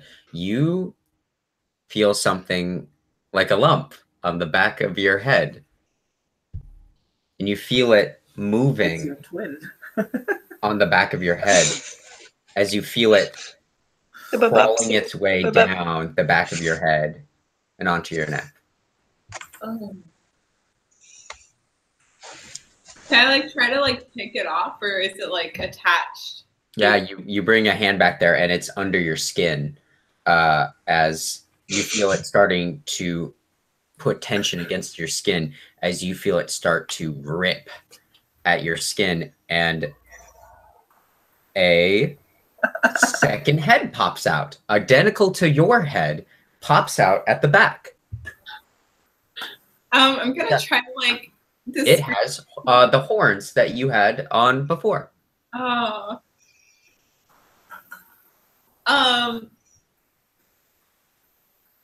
Hey y'all, this has been great, but I think I'm gonna go back to the hotel for a bit. Everyone heard the noises also of this head ripping its way out of your skin, and it pops and it turns and it looks at all of them and goes, "Well, hello! It's a pleasure to meet you all here." Now that's something fucked up. I'm gonna misspell your name. Sorry.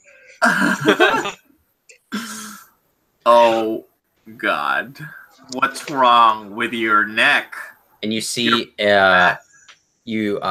she turns your body, Sariel, until she's facing the other way, and you see an arm come out of the middle of your back, and you see her scratch this other face, and goes, "Why, is there something on my face?" Oh my God, I almost throw up. I stand up and ready my scythe.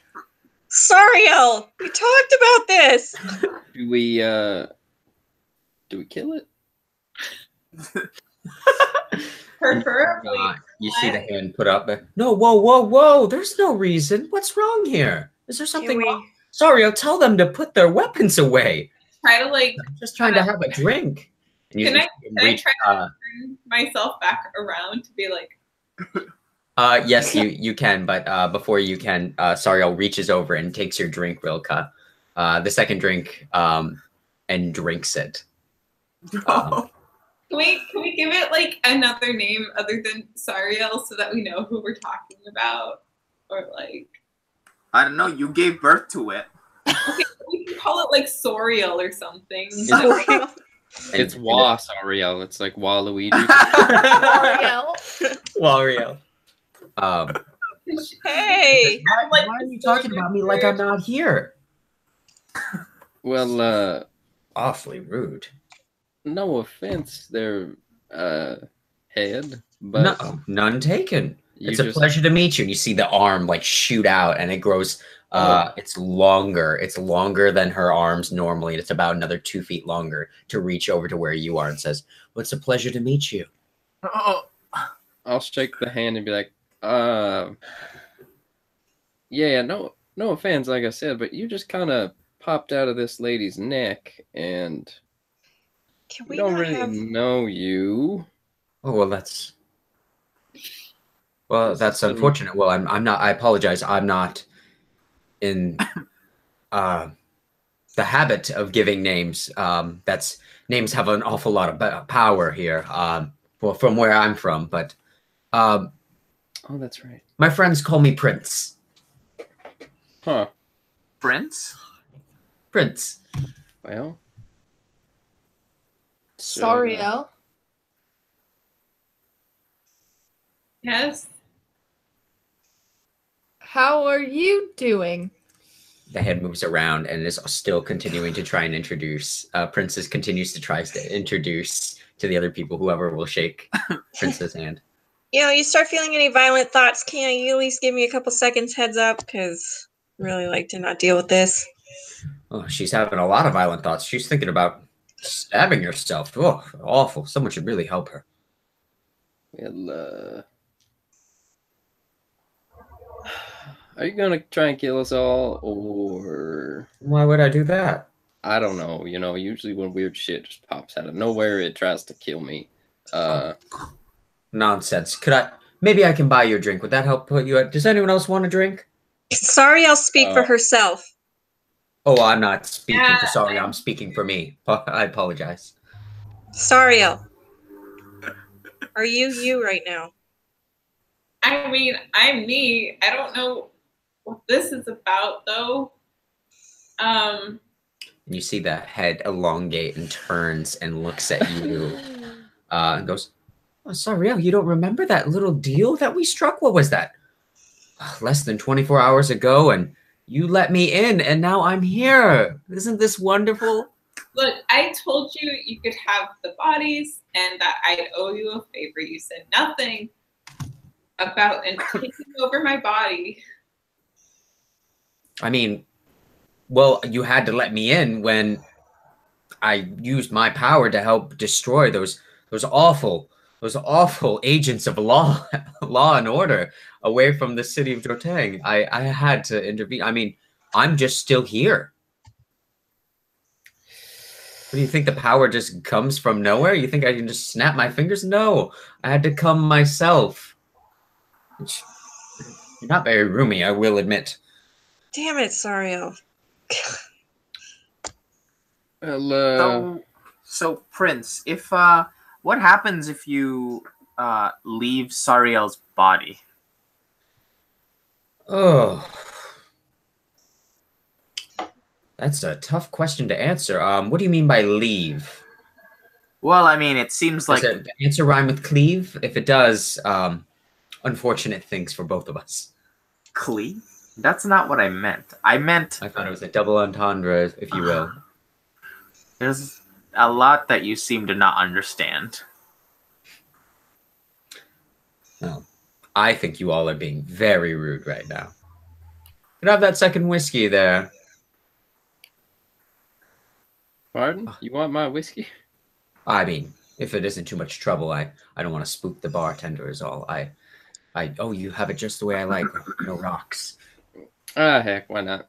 You already said you weren't going to kill us. You offered to buy me a drink. I've seen weird shit before. Excellent, thank you. And you see the arm like stretch out and takes the drink. And so I'm sorry, I didn't mean to be a bother. Maybe perhaps I can just, maybe I'll just, and you see him just down the drink in one moment as this other Sariel head opens their mouth out and all the drink goes in at once. Ah, well, that's much better. I apologize. I didn't mean to make a scene, but maybe it'd be better if we just maybe talked later. And you see the head just start to, and like goes back into Sariel's skin. Waiter, can I get another drink? Me too. Just make it another round over here. Can I So, Lucius, do you have The long bar- diamonds? the bartender, you see him just like snap out of it, like he was in some sort of trance, and comes back. Well, I'm sorry, what was that? Head. Another round, kind sir? Yeah, of course, Lucky. Sorry about that. And he starts making more drinks. so Lucky, I take it you've been around. You seen any shit like this before?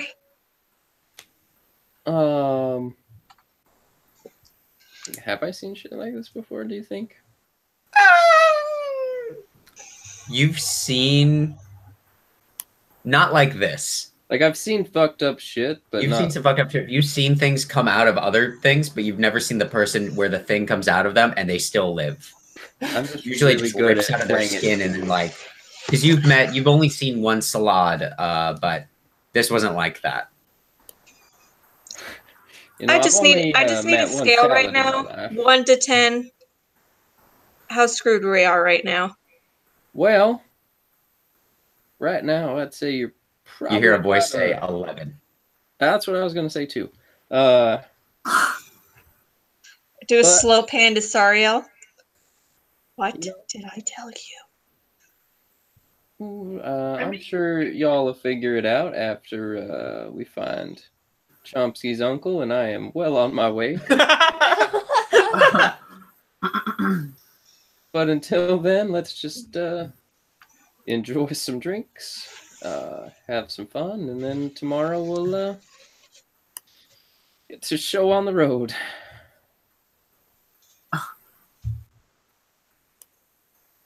I guess. I don't know what you all are doing. Wait, I so can make it tomorrow if you have nothing else to talk about. What does the layout I'm in of this room? shock. I'm also in shock. We are all in shock. Still in the morning, and yeah, like also that. Me too. I think Ryoka needs to let some steam out. I need to figure out. I just want to Scream get out. so smashed that I forget this ever. Is there a stage or no? Was it just like a room? No, there is no stage here. Ariel's gonna get so smashed that she hopes she never has to remember that, and she pretends that it's a dream or a nightmare. Kevin, that's a really funny gift. happened? Oh God, you have so many of these. So many good ones. There's a lot of good ones. God. Rilka, was it? How do you feel about playing some music now? I was about to say, you want to hear a song? I've got a song. I would love to. So I kind of get up from the table and find the next empty one and then just stand in the middle of it. Up on everyone. Okay. Bar patrons. Anyone around? My name is Rilka. You may have heard of me. There's only like 4 or 5 other people in here. Because it's 10, like 10:30. It's been like a half an hour. It's like 10:30 in the morning. I think I'm gonna go for it. So I have had a rather emotional day and a half now. At this point, who can even keep track of time? one of my best friends decided to leave without saying goodbye. My other friend, I don't even know if we're friends at this point, turned into a demon. And I have a song I've been thinking about hearing. And really, at this point, I want this music to be for everyone who's lost a friend out there to some sort of method. Feel free to spread this around. My name is Rilka. Rilka says that. Can I just cry a little bit, like, into my drink? So I did. Okay, caveat. I did actually end up writing a song from Rilka's perspective. Oh. So I'll send it out because she's pretty pissed at Hal. So give it a sec. But It's gonna be fun. give it a second. Okay, so this is the song she sings, and she dedicates this to just the wind at this point. And feel free to, if any of you out there have any passion, inkling for music, feel free to sing it in my name, because maybe one day all of our lost friends will hear this. God, I don't know how this is gonna go. Just here we go. Are you gonna sing it? No, absolutely not. But I just sent it. Don't make fun of me. Did you write this song? Yeah. This is her goodbye song, and she's gonna keep singing it. And I'm a little embarrassed, but that's okay. It's really good. Is it?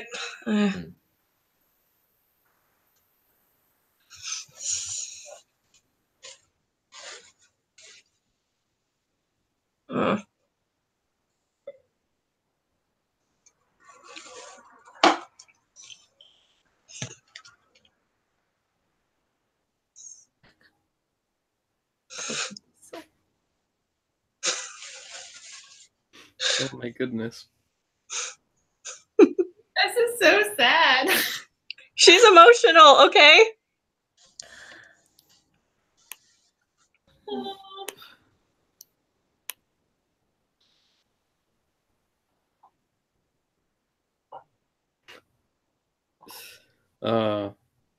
Those last two 4-line verses just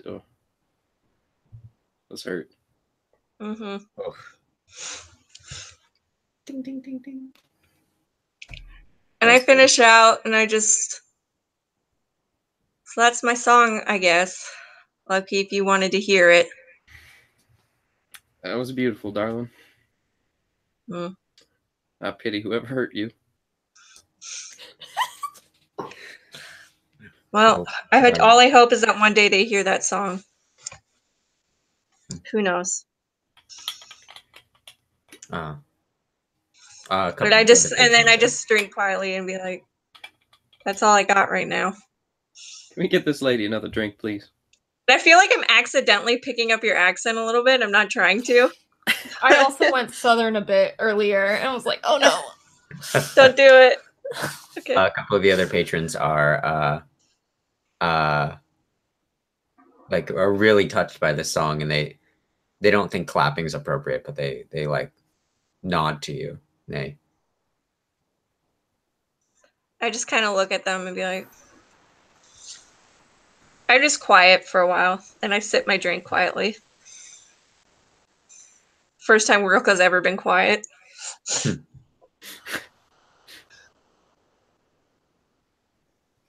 Well, sounds like you all enjoy a very nice drink. And you, anything else that you talk about? Anything else that you do? Or I'm just trying to forget everything. I drink well, to forget at this point. that's one way to do it.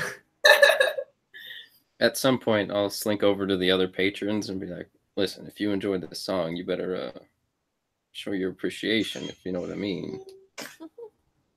I'm gonna give a persuasion check real fast with advantage, because that was a lovely song.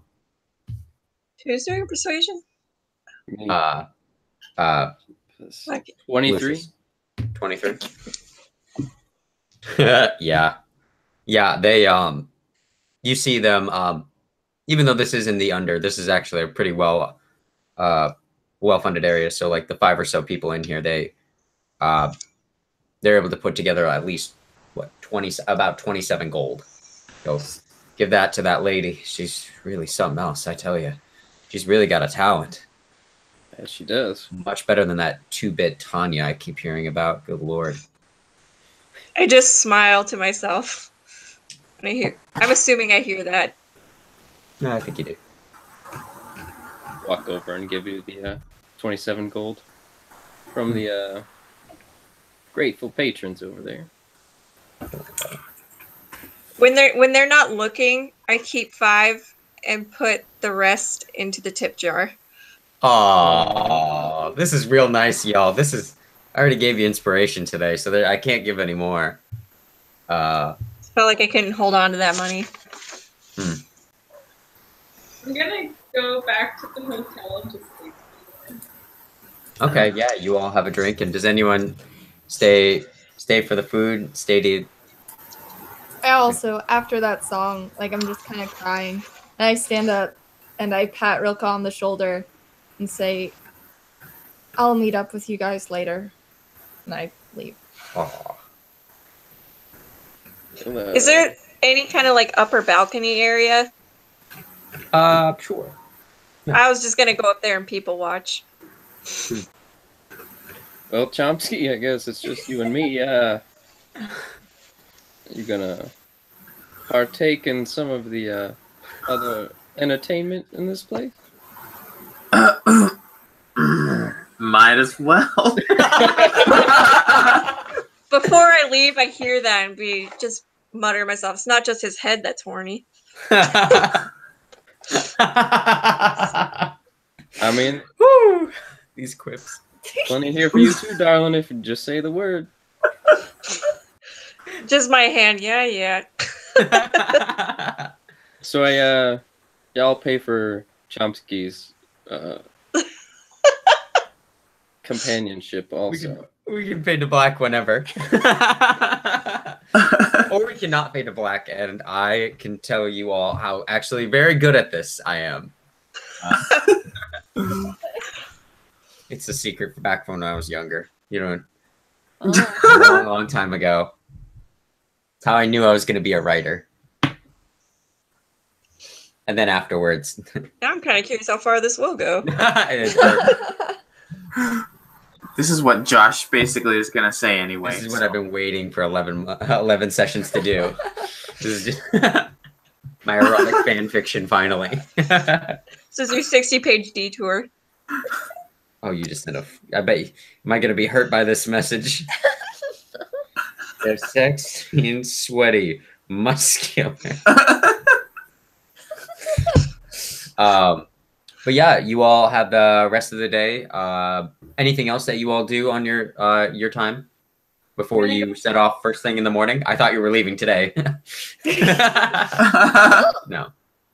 I'm gonna go hug a pillow and sulk and think about how I have no friends in the world anymore, and that I'm turning into a demon, and how life is just super terrible right now because all my friends hate me or they left and still hate me.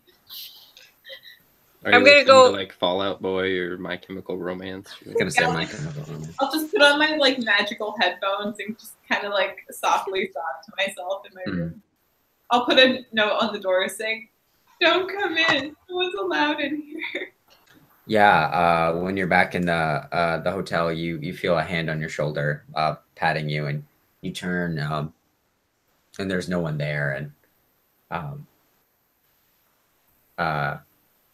you just hear a long sigh and go, "Oh, I guess it's just you and me, huh?" Oh no, who's there? And then you hear the voice again. You go, "Oh, come on. We just talked. We just met. We had at the bar. I thought that went really well. Like, I thought the coming out party went fabulously." Like, I don't want to talk to you. Well, is that... And then you hear the thoughts inside your head. Is this better then? Nope. And then, well... Sorry, what do you want us to do then? What? There's nothing... Sorry, we got to make this work somehow. We are making it work by you being quiet, slowly taking over my body, and leaving me at peace. Yeah. Oh, hopefully, well, maybe peace. I don't know. Peace is overrated if you ask me. But what do I know? You know.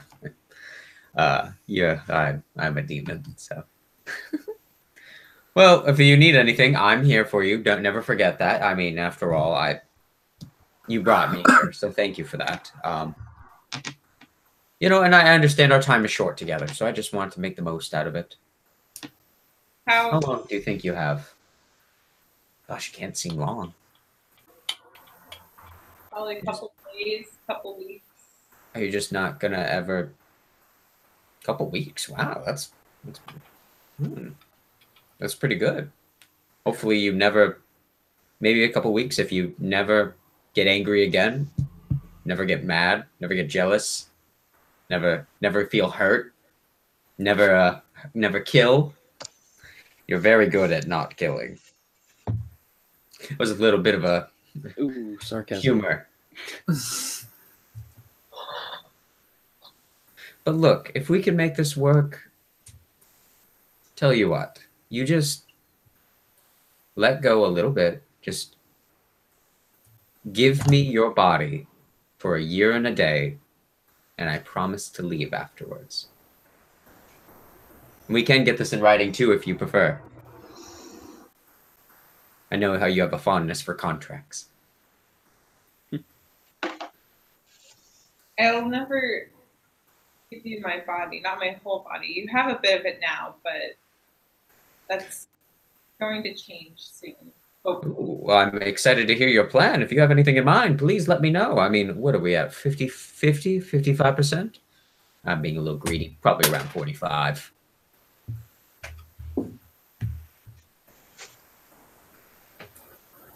Look, if you could persuade me and my thoughts, that would be great. Because I think the person I want to talk to the least right now, or the demon I want to talk to the least right now, is you. So. All right, fine. If you need me, I'll be. You see the head starting to swivel back into your neck and goes, if you need me, you know what? I'll just be gone. And you are left with that awful pun.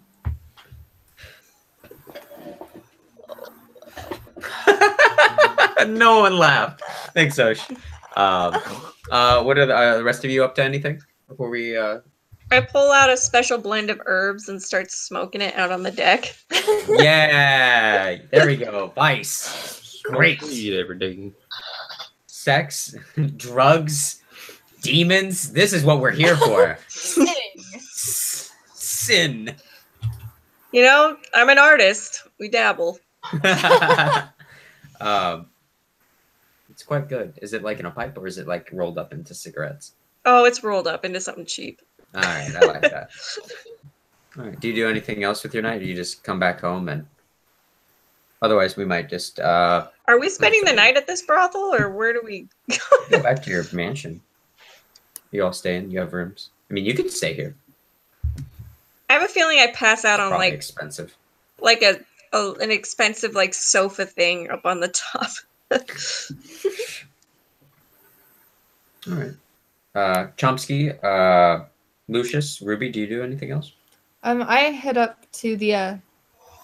If I can, I'd like to head up to the upper. Yeah, the upper city. Yeah. And I just kind of want to look around, and if I see any dead bodies, I'm going to, like, say some words, perform like funeral rites, kind of. Mm-hmm. Just trying to like get lost in the work. Yeah. You do see. They are still cleaning it up. A couple of the guards, and they point you to a different way after seeing your cloth, and they allow you to go up to different bodies that they have them piled up in a row. Okay. And there's probably less than 100, which is a lot less than maybe you'd be expecting, but they're all wrapped up. I spend some time with each of them, but I'm just kind of like not thinking, just like yeah, doing it. and then I'll head back to the mansion afterwards. Okay. That'll take you most of the day then, Okay. I imagine. Oh yeah, it is the morning, isn't it? Yeah, Oops. Passed out on a lounge still. It's fine. Chomsky, Lucius, do you do anything else? Do you do I'm anyone enjoying my else? romp. Same. Mayhaps cut to the next day then, if that's all right. Sure. Okay. So you all are relatively rested. I don't know how well rested you all are. Maybe you didn't get any good sleep. Maybe you did. But you all show up the next day, and you're all in front of the mansion, and Tormod has a little backpack on full of supplies, and he's like, all right, where are we going? He looks at you, Chomsky, and goes, Chomsky, you look kind of tired, actually. Bags under my eyes. I'm didn't get a lot of. I'm exhausted.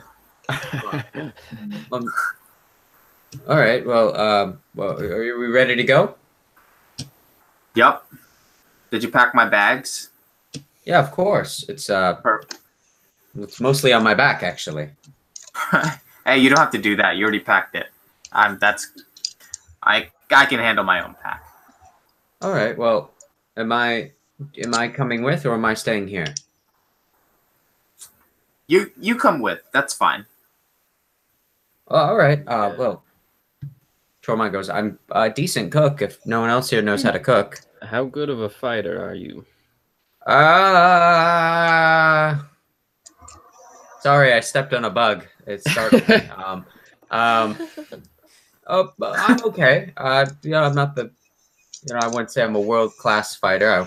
I wouldn't toe-to-toe with Chomsky here or something like that. I know better, but I'd be okay. Hmm. I don't know about that. I mean, if you do, I don't want to be a burden. If I just thought I could help. I just make some grilled cheese. Make a camp for the night. And find. I mean, I guess I know you know where you're going. You're right. I better not go. If I look at Lucky, we could always use someone to trip.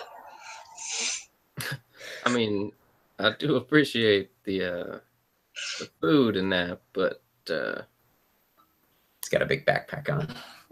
So your eagerness is admirable. But I think where we're going is going to be pretty dangerous, and we can't be spending our time looking out for you. And I mean, I would hate to see you maimed or killed going down there because you're such a young lad and got a lot to look forward to.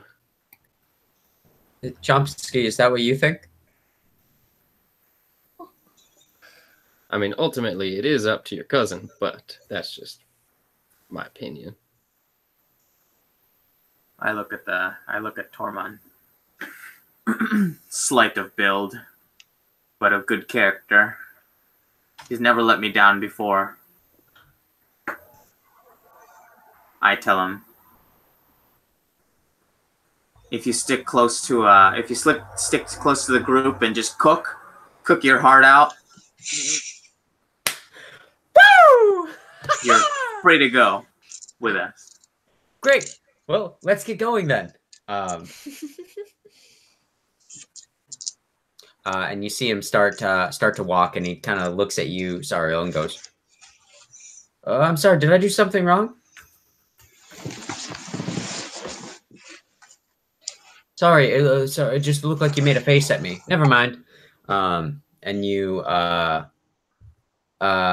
start to walk downwards to what looks like another elevator with looks like a cranked up, like person operated elevator that goes down.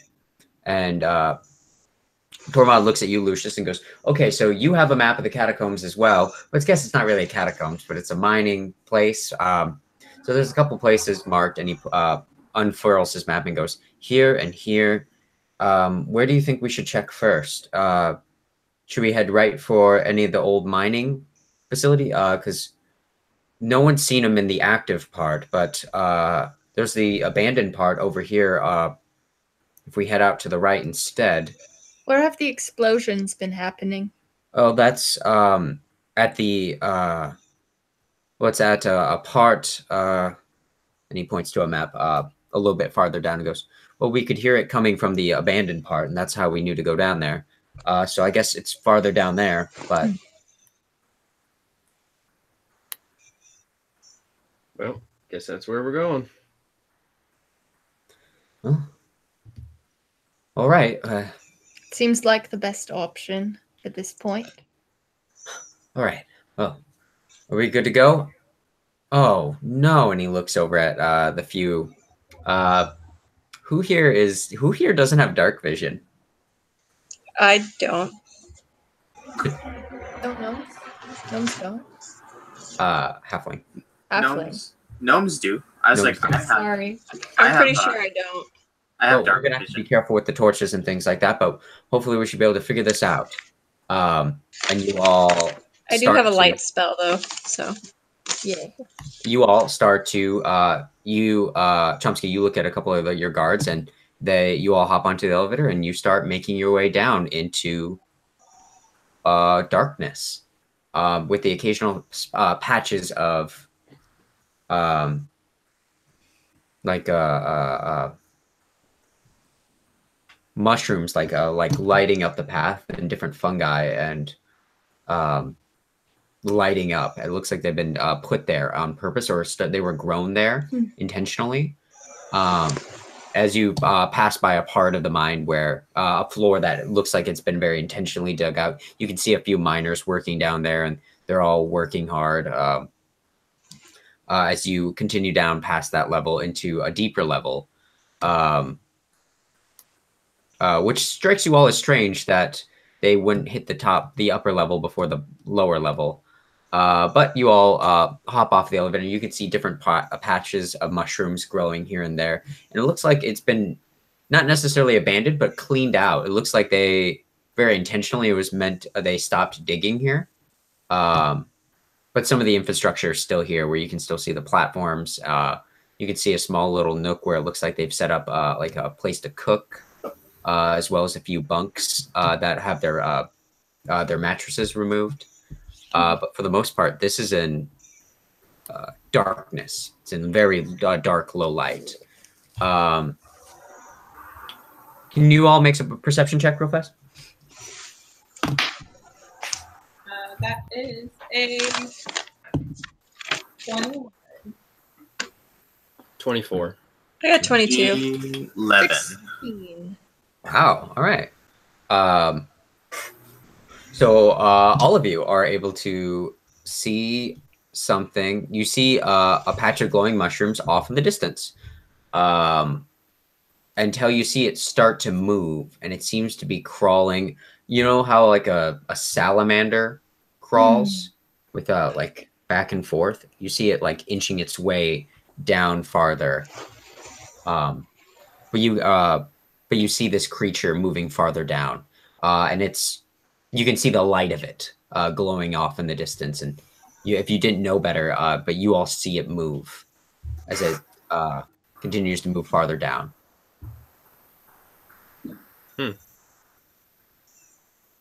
Off to a good start.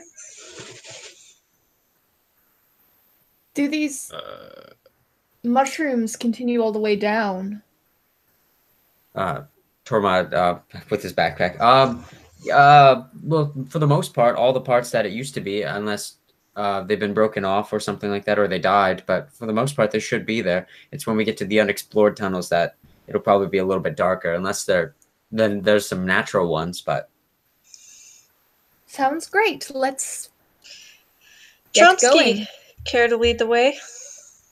well, Says just you're use your awful, dark John. vision. You don't have that, do you? And you see Tormod go, I understand. And he looks over at you, Rilka, and goes, these people, I tell you.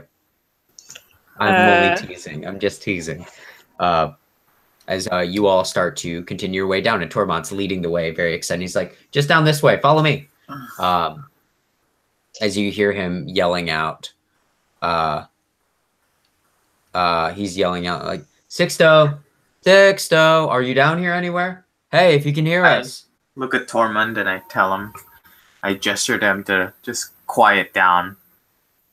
He nods and he says, Sixto, a little bit quieter now. As you all get closer to a small, what looks like a hole in the wall. It almost looks like a small hole. Like you medium people will have to get down on all fours and kind of crawl through, and the rest of you will probably have to get down on at least go down to your knees as you see this hole. And Tormod is looking at it and he's pointing to the hole and goes, "Like this is where the hole was originally found. It opens up after this, but."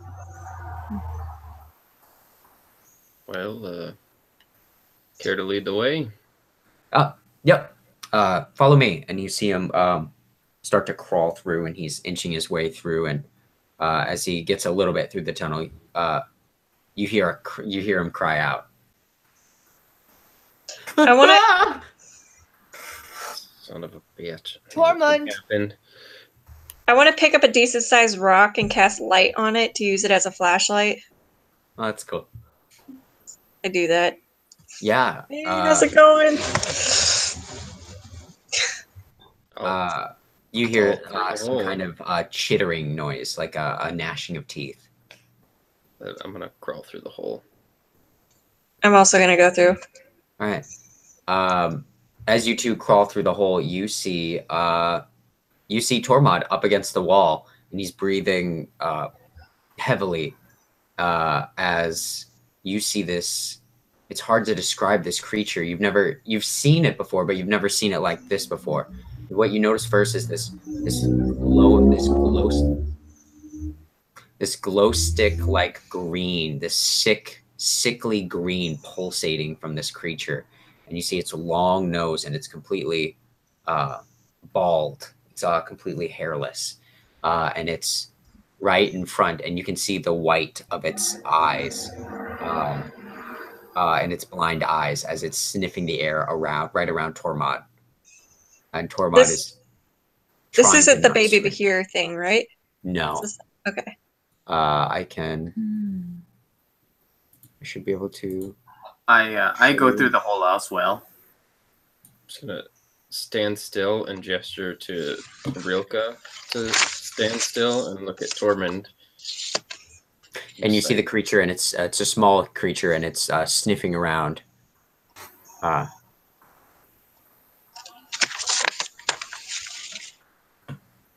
I'm gonna pick.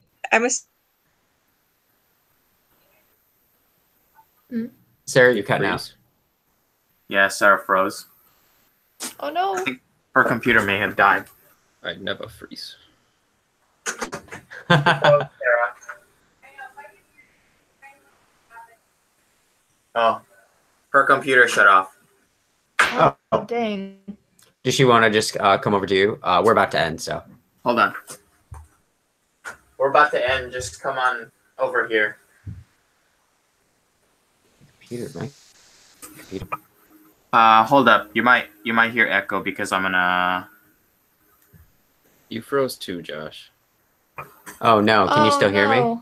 Yeah, we can hear you. You're just. Or not. I'm gonna. Yeah, you're right. So you can see the. Yeah, I'm trying to close out of some I'm gonna browsers. take off my headphones so Sarah can hear us. 1 second. Sorry, I think Okay, my computer no worries. overheated. Oh, no worries. Oh, there you go. Oh, whoa! Now we can't hear you. Hello. Let me change playback devices. And Hear I'm them. trying to I know because pull up a it's photo. playing to my speakers. Oh wait. Speak. Ah! Oh, hello. Hello. But yeah, you all are looking at this creature. And it's just staring off in the distance towards your direction. I'm gonna slowly pull out my hand crossbow from like my special shoulder holster thing. Mm-hmm. And just point it, and then also put a hand on my sword ready to go.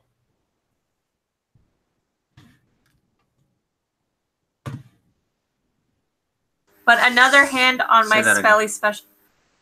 What? Say it again. You were muted. Oh, okay. I'm gonna get my crossbow ready, but also like secretly another hand on my special herbs that are kind of smelly, just in case I need to throw those. Yeah, and you see it, this like sickly green. You see it open its mouth, and you can see this green, like not pus, but it's this green, almost ooze in a sense, like inside of its coming out of its mouth, and you see it like drip onto the floor, and you see it burn. Okay, I want to take my special stash of smelly herbs and throw it as far away as I can. It immediately moves at that slight movement, and you see the green start to fill up its body. Like it moves towards me or the herbs? Towards the herbs. Okay. Oh, in that case, how what does this area look like? So, It's basically thank you, computer. My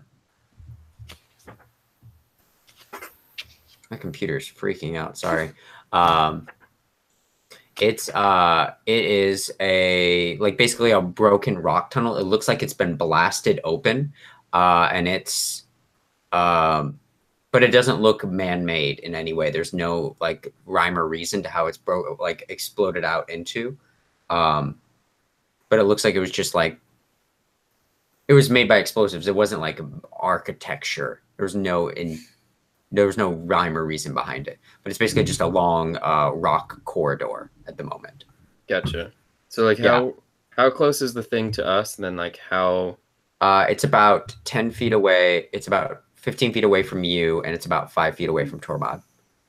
Okay. Well, I'm going to. Is there a spot like 30 feet away from me, like far enough away from Tormund? Because I want to use the thaumaturgy cantrip and just create the sound.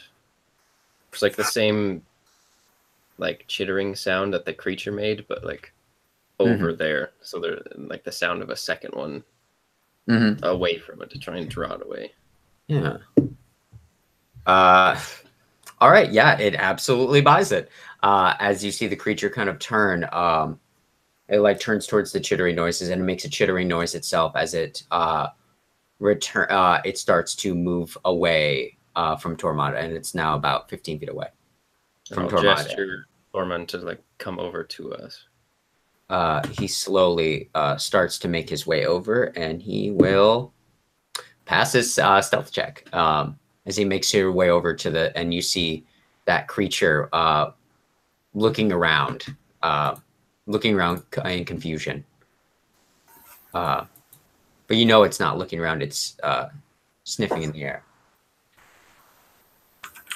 And this is... Whoa!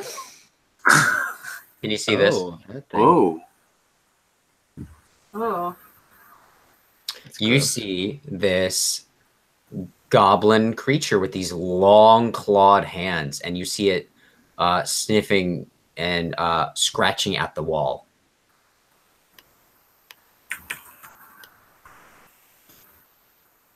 And Tormod looks at you all and goes, What is that thing? Don't know, but I think we should try and avoid it. And then you see another one pop up out of a hole that you didn't see at the very end. And then you see another one pop out. Son of a bitch. And you see two of them turn towards each other, and they start chittering towards each other. And you see them take offensive stances towards each other as they start moving back and forth in a circle. As you see them start to fight, as they begin to claw at each other with these long clawed talons. As they begin to rake at each other, and this green pus starts to shoot out of them, this slime, like as as you see them continue to fight until one gets the upper hand, and it takes its hand and rips into its chest and rakes its claws down, killing one of these creatures. As you see the other one let out a howl of triumph as it goes right up to that wall, and you see its entire body light up that light green, and you see it explode, and it shoots off this green pus in every direction as it shoots off everywhere. And the other one is waiting, almost waiting patiently. As the other one waits and waiting for the explosion to end as it blows a new part of this cavern open. As you see the next one get ready, and you see it look around in this new part of the cavern and then return back to the hole that the other two came out of and disappear. Well, I think that's one mystery solved. I lean into the tunnel and whisper, like, "Are you guys okay? Should we come through?" You're on the other end. You didn't see any of that. Emotionally. Yeah, I Who think went in? Who went into the tunnel? I went in. I went in. I think it's just the three of us right now. Okay. I decided to not go in because I don't even know why I'm there because I have no interest in saving your cousin or uncle or whatever. My turn. And everyone else in the group hates me right now.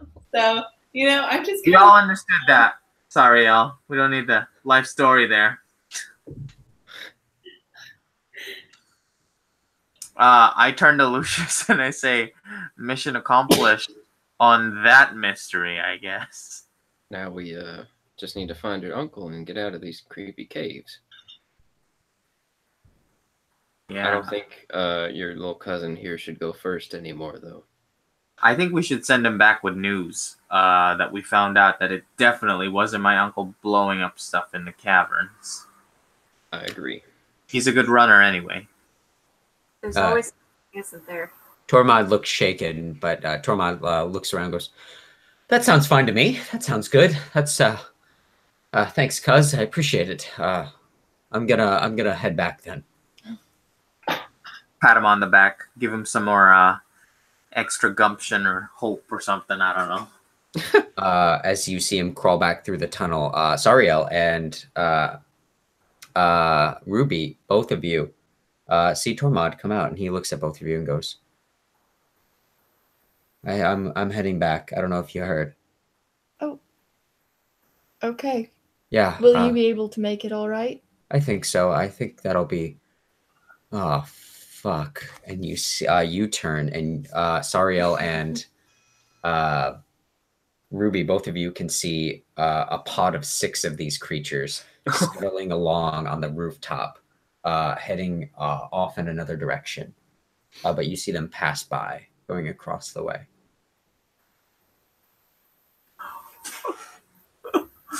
What are those? I have no idea. I can tell you, if it makes you feel any better. They're not good.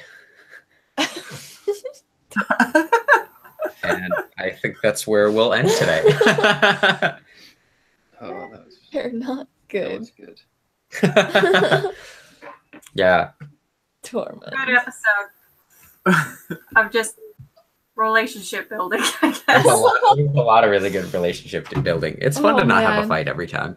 But so that was a good role-playing session. Mm-hmm. Yeah. Tensions are running high. I guess good for all of you playing your characters to how you believe. So that's awesome. Delightful. Woo! Some fun character dynamics here. Yeah, there's a... I do like your new character, Kyle. Roka had a few feelings, but I'll let Light do the episode. I'm calling them episodes now. That's what they feel like. Right. But yeah, so that was fun. I don't know when our next plan to play is. We could do next weekend. I don't know. I think tech starts Oh, on really? Sunday. Oh, it starts on Sunday.